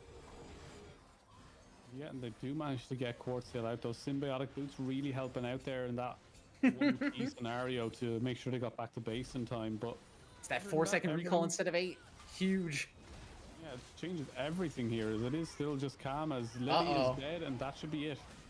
Yeah, the members of TDH are not going to push down mid, are instead going to look to play for the fight here, as Mimi's the one in trouble, is going to burn that ulti, but just can't manage to find any sort of value out of it. Kill over to DT Dub. Taylor will be the next to go. Effervescence survives, but it's you and Quartz Hill versus the world, and the world is looking hungry.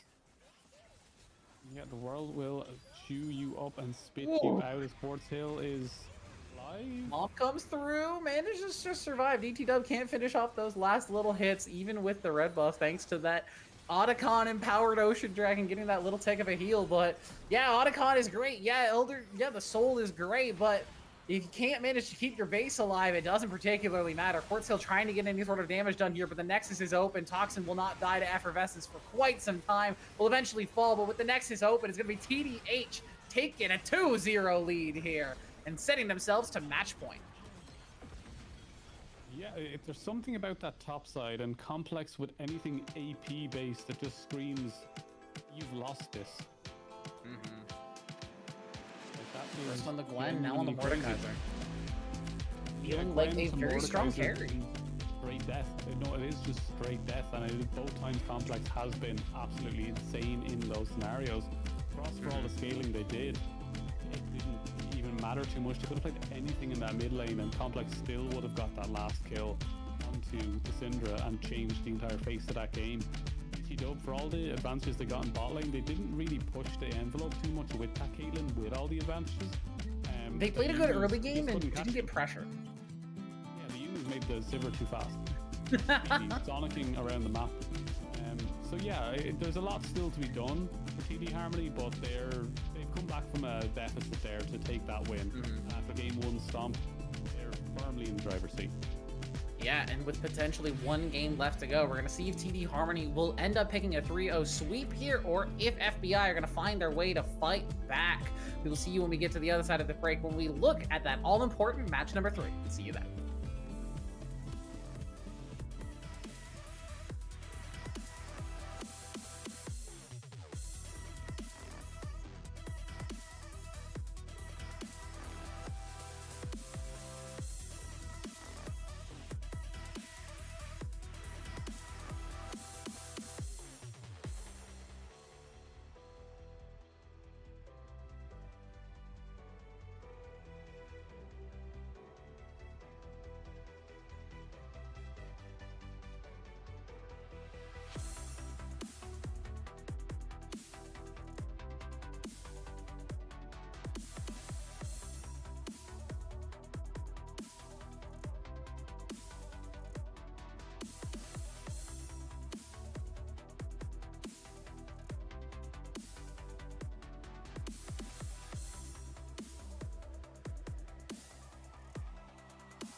Welcome in, everybody. We are looking here at the all-star voting, the all-team first pro voting for this split for Gladiator. And you can see we've got a few members in this game, notably the MVP of the league, TDH Frost, there in the middle lane, alongside Lily on the second team, and also as the MVP runner-up, Complex up in top. Kitakis, who unfortunately isn't here today on that second team, along with Toxin in the jungle, finishing out that third team. Yeah, I don't know what champion is in the jungle. Is that? I think that's Diana. Yeah, that's Prestige Cosmic Diana? Something like that. Okay, yeah, so yeah, Brady, of course, knowing all of the skins all of the time. Yeah, don't ever play Who's That Champion with me. For anyone who was unaware of the last champion, that was the Halloween Vigar skin. Would you be able to name all the champions by their titles? If you show me the title, I can tell you what champion it is. But if you give me the champion, I'm not 100% confident on the title. Okay, but let's have a look here. So we have Godfist for the win in the top lane for the player awards. Nonomex in the jungle. Frost in the mid. Easy Cheesy, I'm gonna say. Or it could be Ez Chez, depends on your accent. I like Easy Cheesy, that sounds much better. But I'm Irish, so that would be Ez Chez, so I'm gonna stick with that one. And then I Am Atomic, rounding up with the best skin out of that whole line, which is Astronautilus. It's one of the best skins in the game in general. And again, congratulations to these players. These are player voted awards, so your fellow competitors really thought that you were the best of the best in the cream of the crop. And especially congratulations to Frost, who is currently also, as we're talking about getting out of these awards and getting into the game, looking to settle into a playoff sweep here. I believe they've gone 3-0 through every single game that they've been in. Yeah, TD Harmony has just run their way through this gauntlet and are looking to finish up a undefeated playoff series if they can win game number 3 here. Yeah, I think it is because someone's asking about Toxin being third on jungle. It's because there's a ping difference. The votes didn't get there in time. Also, why does the MVP runner-up have more points than Frost? Because the points aren't necessarily what the players think are the best. It's what the SEMS website rates as the best. Easy Cheese also has more points than Frost. Yeah, we gotta go talk to Sems. So anyone that's wondering why they're so low, it's Sems' fault. It's always blame Sems. Yeah, it's the ABSs of playing in Titan as opposed to the ABCs of the broadcast side. We should be getting ready for draft in just a moment here. We've seen 2 games finished up already. Wondering for you, Sater, especially, what are we expecting to see here in game number 3? Because unfortunately, it is not Fearless, but what does FBI have to do to pick up a game here and get themselves back into this series?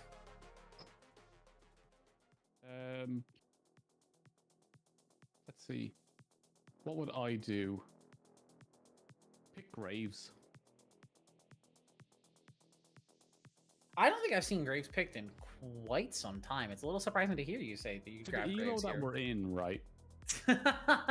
There it is. I believe that melee range is the strongest range you're ever going to be at in this game, and Graves is really good at that. You get 4 items on Graves and you walk up to whatever they pick and you just fully shotgun it in the face. Like, point blank range, just and they're dead. Graves does tend to do that sometimes. We are here in the draft for the final, potentially the final game. I should not say the final game. TDH up 2-0 in the series. Lee Sin, Lulu, as I'm forgetting champions' names, good lord, and Cho'Gath banned away by TDH, whereas FBI are going to stick with the Yone and the Gwen, and now the Cassante on that third ban, so it's just going to be a matter of what do TDH want for their first pick. Genuinely, because we're not going to see it, Varus or Ashe should be the first picks here, but we're not. Big circle, big circle. It's big circle.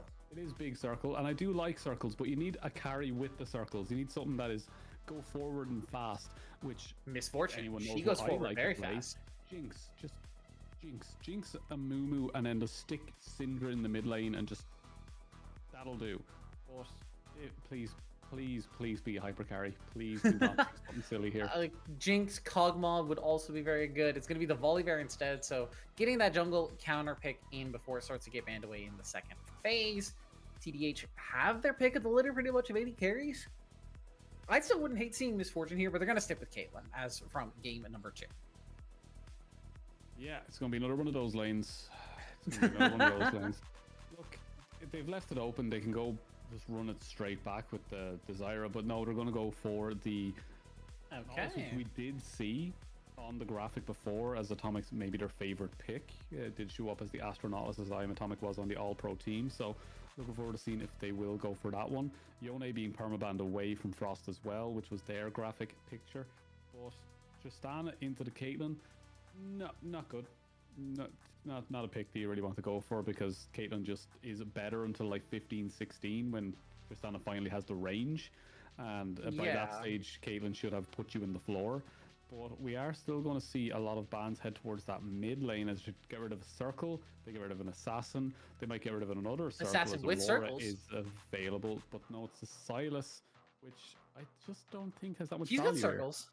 He's got circles. His passive's a circle. He can steal ultis that are circles. We're not throwing it in a rhombus here. We're throwing it in circles. Silas' passive is a circle. He spins around in a circle. He does a little whoosh.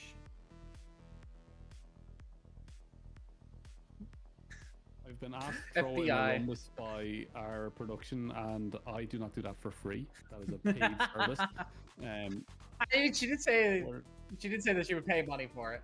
It is going to be the Mordekaiser picked up for FBI. They're going to pick that one away from Complex, who's just going to get their hands on the Aurora instead. Could be top lane. It could be swapped up to the top side, but they are going to take the Mordekaiser. Ooh. They win.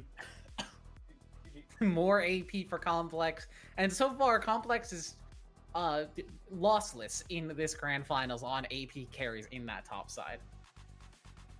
It's going to be... They've done it again. They went AP top, right? That's also a bully into Mordekaiser. That's fine. But they have circle,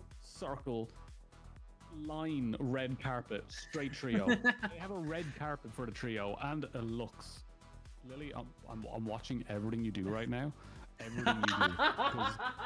Because this is your one opportunity to prove that Lux can be a carry. And if you mess this up, I swear to God, my girlfriend will be so angry with you. She'll be so angry. She will be telling me all about this, and I'll have to listen to it. And it'll be on you. It'll be on your fault that I have to listen to you miss this combo. I swear to God.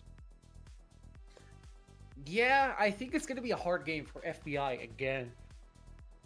Apologies, I keep yawning out of my ears. FBI, they have a composition that I think is... Don't worry about it. Look, I'm yawning a lot. Don't worry about it. FBI has a composition that I think is very difficult to execute. I think if the supports were swapped, I would like FBI's composition a lot more because you have that guaranteed go-in button with the Nautilus. But because you have Melio, you're really reliant on the Volibear to actually go in and get some sort of engage for you, unless you're going to hit a random Lux Binding or get an insane flank off of the Mordekaiser. Whereas for TDH, you got a Mumu, Nautilus, Aurora, Rumble. You can engage whoever you want, wherever you want, whenever you want. And then just drop everything onto them. Like, it's very, very simple from that point onwards.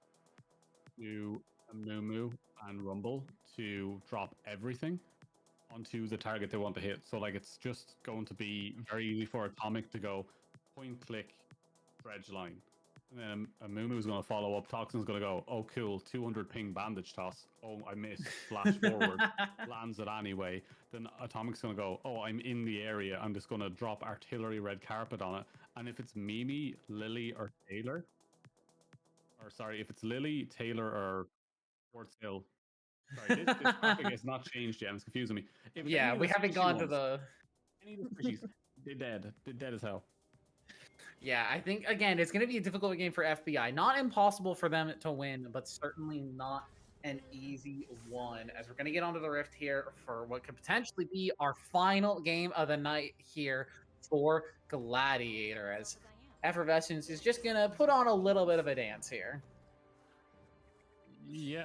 I'm also just going to point it out that for some reason production has forgot to mute, and we just hear a female giggling every 25 seconds. I was gonna So be it's really subtle about it off-putting and for us message because them we're in like, our we're thread. not in game, and we're trying to concentrate what's going on. All we hear is bear dancing in mid lane. Hee every like 30 seconds. Ooh, he fell down. We get it. You like the cutesy parts.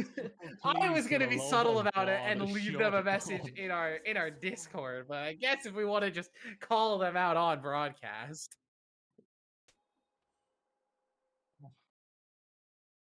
So hard, like it's so hard because I already have my own audio in my ear because I listen to myself when I'm casting so I can change my tempo and cadences and stuff. And then there's just another voice there, just like eating away at my frontal lobe as the little autistic self that I am. It's just too much for my little brain.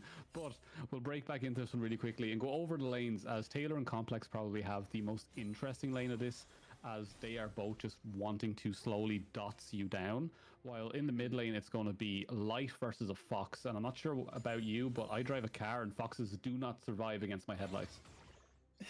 I don't know if it's the headlights that's stopping them, if we're being real. I think it's more the No, I think it's the Audi A6 going at 270 kilometers per I was hour. about to say, I think it's the thing coming after the headlights.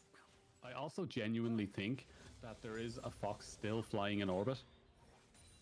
I never saw it land. I swear to God, it was on the motorway. I couldn't stop in time, but it was gone. Potential engage here on the bottom lane as Atomic won't manage to find the hook. I do want to say I'm a little surprised to see Complex opt for the phase rush here on the Rumble as opposed to something like Comet that we normally see on this pick, something a little bit more aggressive. This feels very passive for a lane like this where you're trying to say, hey, I'm going to get a quick trade and then escape from the Mordekaiser longer all-in. Looks like he does, yeah.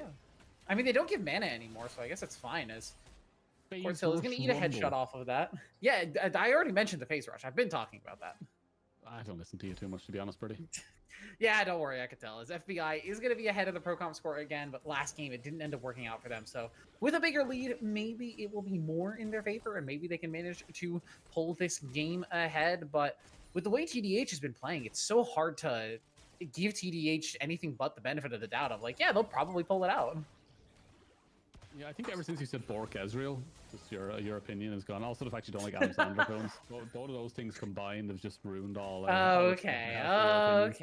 But yeah, look, the phase rush rumble doesn't make any sense to me whatsoever. It just doesn't click in my brain. It's like, why would you ever need movement speed on a champion that just wants to stand still and shoot flames? But we'll see how it works, especially in this lane, as right now they are getting the better of Taylor in that top side. But we do see a big fight breaking out for a Scuttlecrab, which goes over to Effervescence. For Effervescence, Toxin now potentially in trouble, but does have that first bottom lane rotation. So Effervescence actually going to be the one who ends up in trouble here, as Frost was looking for a potential flash over the wall, but now is just going to end up joining the fray, and that's a dead bear. Quartz Hill jumping in looking for an engage, but Toxin is too tanky as my co-caster is singing over me. As it's two quick kills over to TDH. My only opportunity to do it is waiting 3 games to get it done. Oh, I wish I could sing.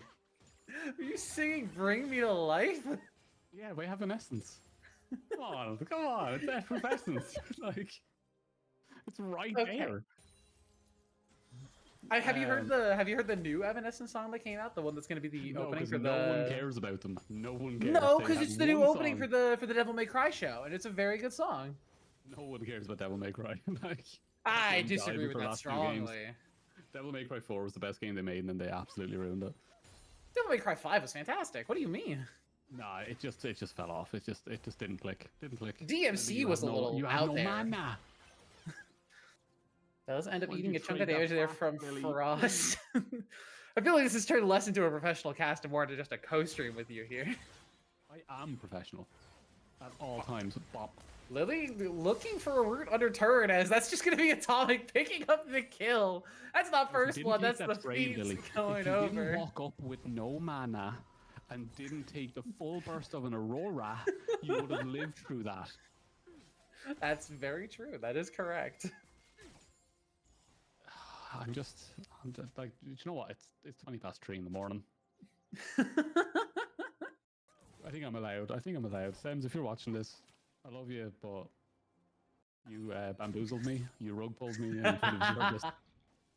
For anyone who was unaware, we were expecting to cast the other side of the Vanquisher series tonight, and we did not realize that we would be on for the Conqueror stream today, but we're here. Conquer. It's been an exciting series so far. TDH are looking to complete Gladiators. This is Gladiator, sorry, not Q-tips. Conquer. With Look! the Q-tips when they're standing on top of the big foam pits. And you hear the gladiators in the background. What on earth are you It's a talking European show, don't worry about it.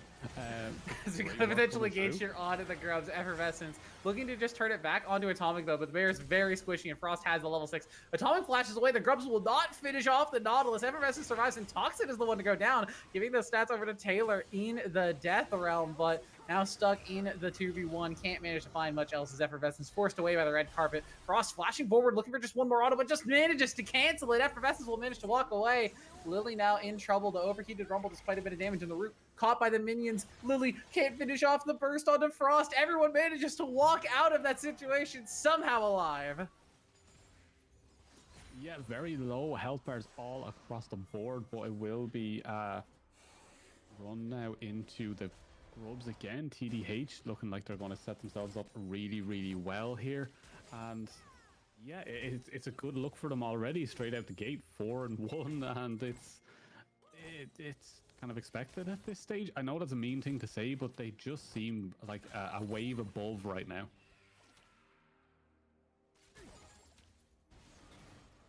Yeah, it does really feel like TDH is playing like a well-oiled machine here, as Taylor won't manage to get any of these Grubs, and now stuck at a 1v2 on the Mordekaiser. Looking to play versus Complex, but oh, there's that phase rush, getting Complex out of range, and will not die to the Mordekaiser. Toxin will live as well. It's a disaster for the FBI top laner. Yeah, I was really hoping to see Taylor actually take that one and just kind of get some blood back after the last 2 games, but Complex does manage to get away, and Swifty Boots phase Rumble is just so fast. Oh, is this an arena build? No, because I don't think you build Swifty Boots most of the time in arena. Where are the time you build a combat stats? That Complex is playing a different version of the game where stuff is just popping up in front of them item-wise, and they're selecting from like terrible things. But on top of that, we do see Frost come down. Great. Oh, Quartz Hill, goodbye. DT Dub gifted that kill over thanks to the ace in the hole, and Frost and Atomic linking up in the bottom lane, and this has been kind of just the story of the series. Frost and Atomic, and even Toxin to a certain extent, just managing to continuously link up on the map here and make life so difficult for these squishier members of FBI, and even the tanks to a certain extent as well. Yeah, and even the way that Atomic is moving around the map right now and kind of getting involved in everything is just showcasing how much more you can do when you're not stuck on an enchanter that needs to stay in the lane permanently. The fact you can move around the map is so important these days. As Complex will drop the ult, that will disappear once the death round leaves, so Taylor has plenty of time to play, but they don't need to step on it, but they step on the edge level of it. 7 versus level 6, big shield. Complex just managing to escape. Those Swifty Boots putting in the work, and now the biscuits popped means so much HP is coming back for the Rumble, and Taylor doesn't have the damage to actually finish off the kill. Complex can potentially look to turn this around here. The hook won't land for Taylor, but the health bar is both so low up there. Complex wants to finish it off, now has the cooldowns, one more auto, the rocket comes through, and Complex, thanks to the Swifties, the biscuits, and the phase rush, finds the 1v1. Yeah, just really, really good work there coming in from Complex, buying space, buying time, phase rushing, and tilting me to no end. But really, really good work coming there, and it's good to see. But Complex has had Taylor's number for this entire series so far, and we cannot forget what Complex did in game 1 on that Gwen in the 1 versus 4. Yeah, Complex has been having a legacy series, I feel, on these AP top laners especially, and this is what a good team will do. They'll play towards the strengths of their individual laners and say, hey, Complex really likes to play these AP bruisers in the top lane, likes to play the more aggressive style. Let's enable that in the draft. Let's play these tankier junglers, these tankier supports, and just say, hey, if Complex wants to ride, let him ride. Yeah, let's see what the plan is here. Is Effervescence is going to try and get onto I Am Atomic here. It's going to be a nice setup. Little Atomic has so much space. Yeah, Effervescence does have the ulti there, maybe thinking about a potential dive angle if they chase long, but they're a little too worried about what the turnaround could potentially be. Even without level 6 on that Nautilus, they're just a little bit too worried about getting that all in. it's unfortunate that Volibear's in this position. Also, the fact that Volibear's build has changed so much over the last while that we're not seeing that big rower rush, pure farming Volibear that just emerges from the jungle at 25 minutes and starts beating people to death repeatedly. I'm also really upset to see that DT Dub isn't putting some of those traps behind the tower where if you play locked cam, you can't see them, because there's a lot of players that play locked cam, especially in these elos, and it just absolutely destroys them. Hey, I teach all the ADCs I work with to do that in these elos, and it's just like, oh my god, no one sees them. It's like, I know, it's silly, and it works. So, but we will see that the Field of Warfare was completed by TDH. They've got the first 3 grubs. They've got the Drake. They're setting on the second set as FNS will jump on Complex and get a kill. But will they be able to contest these grubs in time, as Toxin does have Smite available, does have ult available, does have Frost available? That's number 1, that's number 2. And with Frost in the area, yeah, I think it's just going to be number 3 going over. Effervescence is not even going to be able to get in range in time, as Frost is now going to start zoning them off. Lands the slow. Maybe Toxin wants to flash in, look for a follow-up, has the Curse of the Sad Mummy as well, and Effervescence just forced out of the top lane. Toxin says, it's mine now. Yeah, let's see what they can do with the rest of this one, as it is going to be 6 grubs to nothing. A Drake as well already completed, and all the time in the world now for Toxin to work their way around the map with those extra speed, extra boots, and a lot of the empowered Swifties. This Rumble is so fast. Everywhere I look, I'm angry. Which part is making you angry now? The super fast Rumble? Do you want to go top and bot? Pick your favorite. The fact that Amumu isn't going for Leandries. You don't like the Sunfire first from Toxin here again? No, I also don't like the fact that we're not seeing a DT Dub first strike into Collector when there's not an actual tank on the side of FBI, where it means you can one-shot nearly everything at 3 items. Because Caitlyn still works with Collector, I don't know. The Yuntal is really good when there's multiple tanks, but when you're going into a comp like this, Collector just shreds everything, as nothing's going to be building that much armor. Complex has 2 levels on Taylor, by the way. Yeah, it does have 2 levels. We've seen this before. We've seen Complex up 6 levels. I'm not too surprised. Yeah, again, Complex has been having a bit of a legacy series here, and it's just been playing incredibly well throughout these first 2 games, and even into this 3rd game, as it's a 4,500 gold lead now for TDH, as Mimi's getting dove under turret. DT Dub has the ulti. Corsil tries to jump in, but the angle is just not there. DT Dub with the ace in the hole does not miss those shots. Yeah, really, really good work there, as Taylor is also melting away, as Complex could get this close. We don't have to talk about the flash, but the 1v1 was nice. Well done, Complex. As Quartz Hill wants to find a potential 1v2 here, but DT Dub does quite a bit of damage. The barrier bait might have just found DT Dub wanting a little bit over aggressive on the Caitlyn, and Effervescence is there for the shutdown. Yeah, shutdown is there, and it's a good bit of gold over to this Volibear, which is looking to go full AP for the moment and really break into this game as a carry. But Dragon now spawning, ADC is not there. Could be an opportunity, but it's just Complex has that TP, and they could opt to go for this one. We could see a steal attempt come in from the 200 ping Korean jungler. Let's see what Toxin will be able to do with this one. It looked like it's going Toxin, to be show him your stuff. attempt. He's gonna be in. He's in the pit. Effervescence now battling. Will manage to get the smite out, but Quartz Hill is already dead as Frost finds the 1-shot, and now maybe the next to go. Has the cleanse, so has the tenacity for the root, but tenacity does not matter when you just get 1 shot by the bunny girl. It's a double kill to Frost, but it's the dragon over to FBI. Is it a bunny girl or a girl bunny? Yes. I think the people need to know. It's both. It's a Western bunny media. girl who happens to be a girl bunny. I think there's going to be a Star Guardian skin for Aurora in the future. Oh, for sure. It feels like she fits right in with the theme. Yeah. Although she already has Anima Squad, so maybe they won't do both.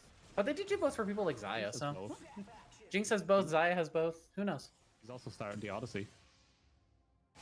True. Well, Jinx fits into everything because Jinx is the face of League of Jinx Legends. is Yeah, Jinx used to be Ari, and then it was Jinx is in Yasuo for a Fortnite. bit. Yeah, so is Vi, to be fair. Yeah, no one cares about Vi. Vi trash.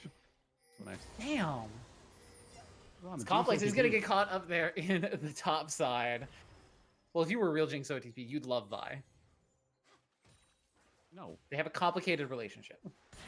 No. Did you watch Arcane?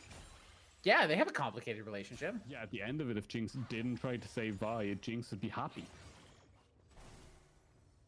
Look, she ended the cycle. That was the whole thing. As Toxin is going to get chased out of the jungle a little bit here, but I'm not sure Effervescence actually has the damage to take this in a 1v1, so No, we'll be forced to walk out now. But now with Frost in the area, Effervescence is going to look to just get absolutely one-shot here. Has the ulti to stay alive for just a little bit longer. Mimi doing her best, but Effervescence is the target and will just get absolutely deleted. Complex TP's in, but not close enough to get close to Mimi, and it will just be a pick over to TDH. Yeah, as they will now set themselves up to take this Rift Herald with no response, as Effervescence is being brought back to life very slowly here. Not going to be on the Rift for a little while, as we see DT Dub head into that mid lane, looking to break down this mid tower. And once that happens, we'll start to see the transformation of the Summoner's Rift, as we like to say. Once mid towers start to go down, we start to see everything change. Vision lines get changed, the way people fight get changed, where they fight change. But until then, it's going to be nice and quiet as TDH have built themselves up a brilliant lead. Yeah, big start for TDH here for this game number 3. Nearly at 10,000 gold ahead, and we're not even at the 20-minute mark yet. And this has kind of just been the story of the series, unfortunately, for FPI.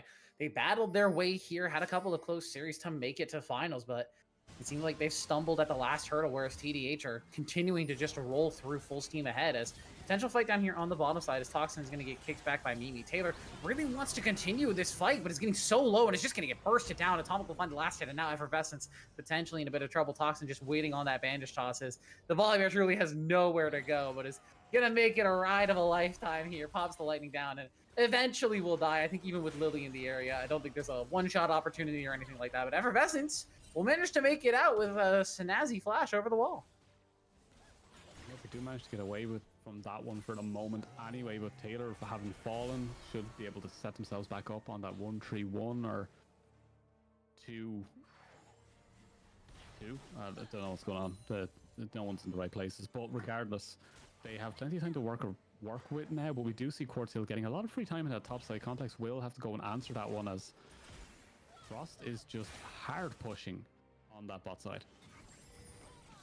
Yeah, continuing to just push away. Taylor will be there to catch the wave as Complex is ulting in the top side, making Quartz Hill's life difficult.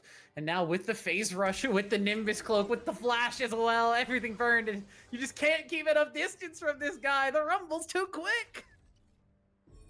You're in a mech. You don't need speed. Let's be honest here, but they will pop that Rift He's Herald gotten in speed mid upgrades for his mech. He's upgraded the rocket thrusters.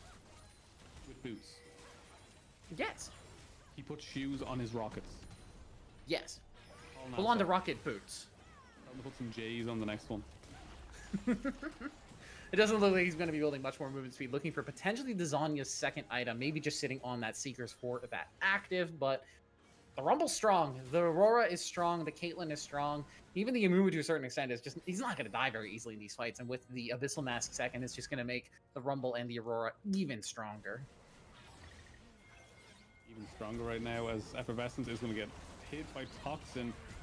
Second As charge the ulti to try and get away. Aurora throws the ulti, but Toxin is going to flash in and get a big curse of the Sad Mummy onto 3. Mimi will be the next to go. Taylor will escape, but escape only for so long, as DT Dub will take a bit of damage, but as that backline, Caitlyn not feeling very threatened at this point in the game. Taylor, though, wants to pull him into the death row, but DT Dub has the headshot, knocks down the Mordekaiser. Quartz Hill will manage to make it a 1-for-1 in trade, but dies for a double kill over to DT.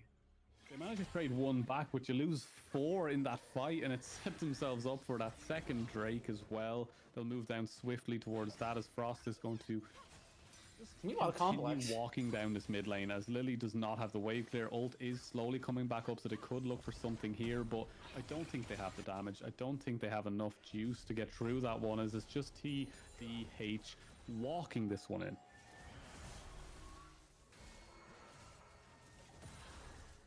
Yeah, and a big series for TDH today. Again, looking to complete a flawless playoffs here coming into this series. Started off today 6-0 and are looking to end it 9-0. It's just been a strong showing from them overall. And unfortunately, FBI just haven't managed to find their foothold to be able to put up that much of a fight. And in the early game, every single time it's been TDH find an angle through a solo lane or through a jungle to just find a lead, and they don't ever drop it once they find it. Yeah, they don't manage to let anything slip between their fingers. They've been having just a lot of fun out here as well. As you can see, they're just playing Phase Rush Rumble for the crack and having a great time doing it as they just... Also, I keep saying that. It's the Rhyolize counter. It's the Rhyolize counter. It could be, but like I say for the crack, and people think that maybe I'm talking about methadone or something. It's like I'm not. It's just no, thing you're we say in Ireland is the crack, you know, like the good times, the vibes. It's just, yeah. I feel like that slang's gonna get me in trouble in America when I visit the Titan Studios. Yeah, when you come over to America, we'll try and punch it out of your vocabulary a little bit. No, you will not.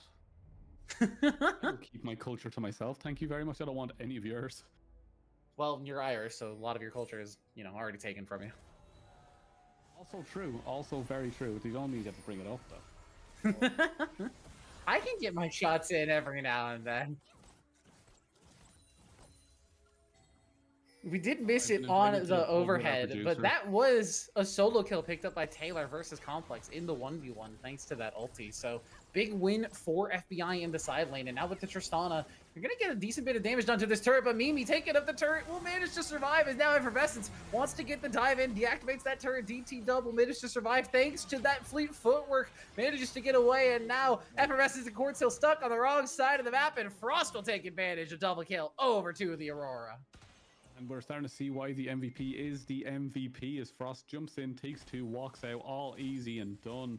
As Aurora might be a easier ban instead of the Yone when you see it being 7-0 and 10.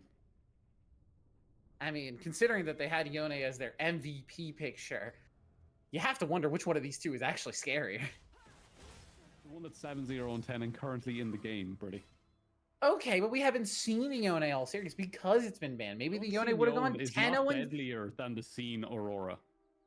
Maybe Yone would have been 10-0 and 7 at this point instead of 7-0 and 10. That's much scarier. There's always that moment where your heart stops beating when you see a Lux ult across a major objective. Oh yeah, you always think, is this it? Is this going to be a steal? Is it finally going to happen? And then it never does, because unfortunately Lux ult, great cooldown, not a lot of damage without the passive combo. You also need all of your items to really do enough to kind of put the pressure on there. Luden's ain't the one, but Complex using that ult to help clear out that wave to make sure they do not miss out on a single tower. They're going to try and keep the perfect game alive here for Frost as, well, it's just bleeding them out. Not exactly a perfect game, as there have been a couple of deaths, but, no objectives given over, no turrets, no neutrals. Tower. That is a perfect game. Well, not even. A perfect game for Frost, sure, but for the rest of the squad is Effervescence looking to punish complexity here, but yeah, that's the rest of the squad, and Effervescence just has not been showing up in the jungle today.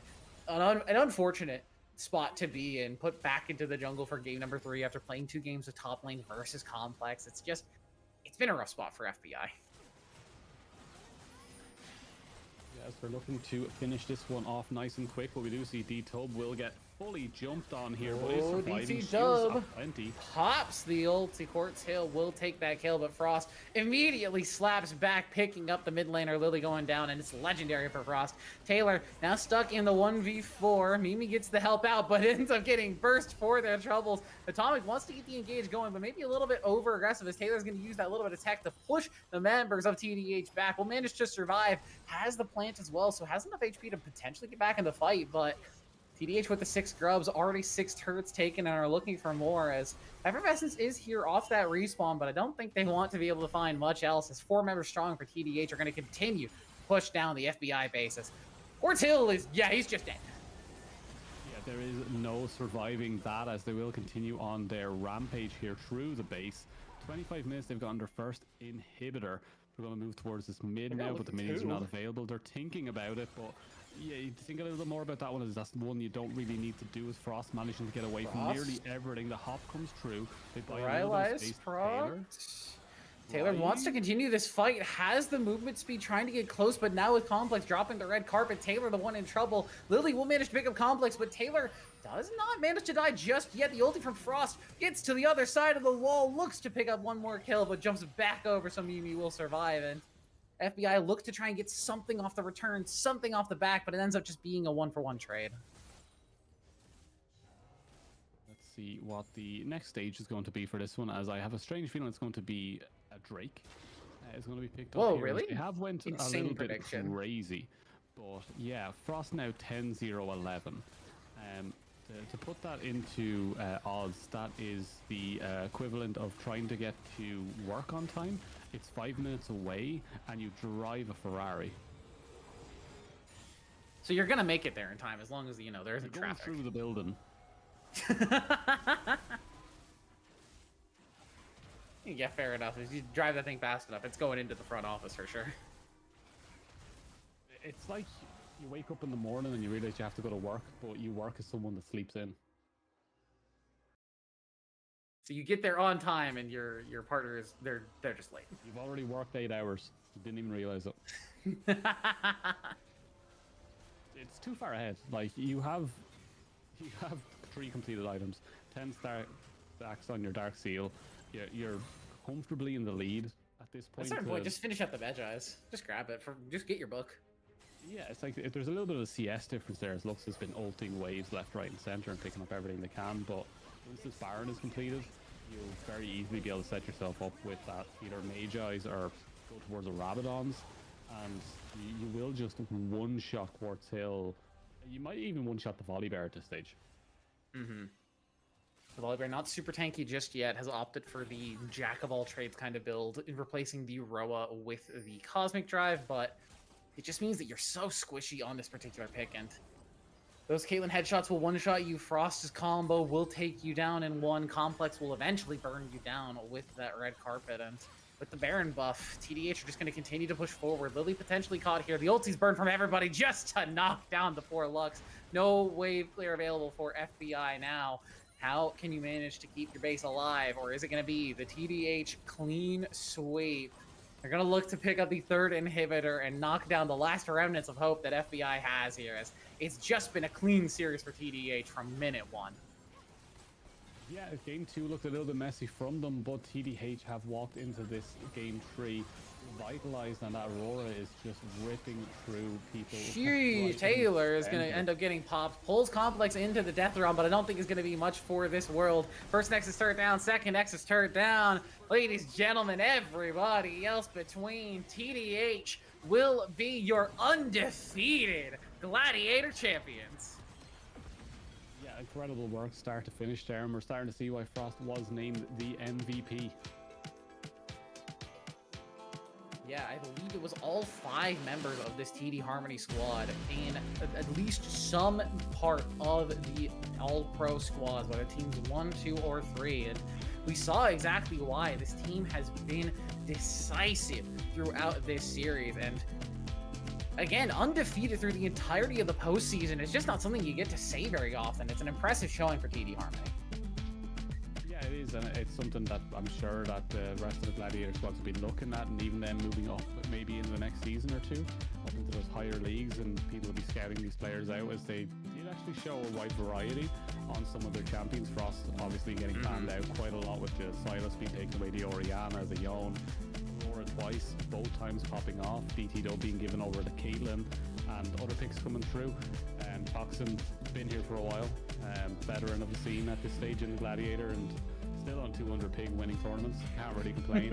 I am Atomic also just playing very, very well, and also climbing, I believe, as well outside of this one, and really starting to rise up those ranks. And that's what it means. That's what it's all about. You get onto a team, you practice, you play together, and you get better. That's the entire thing. Get better, move up those ranks, start winning the bigger Titan tournaments, and maybe we'll see you up in Vanquisher someday. Yeah, that's what we are all hoping to see you play in the higher and higher ranks, to see you all improve. But with that, it's going to be it for us tonight. Thank you all so much for joining us for this production of the Titan Gladiator League. I've been What Too Pretty. That's been Sater, our producer and observer, Golden and Loki Bear, making sure the streams run as smoothly as possible every single time. Again, we appreciate you all for being here, and we will see you next week on the main stream only as we're covering the Titan Vanquisher finals. Have a good night.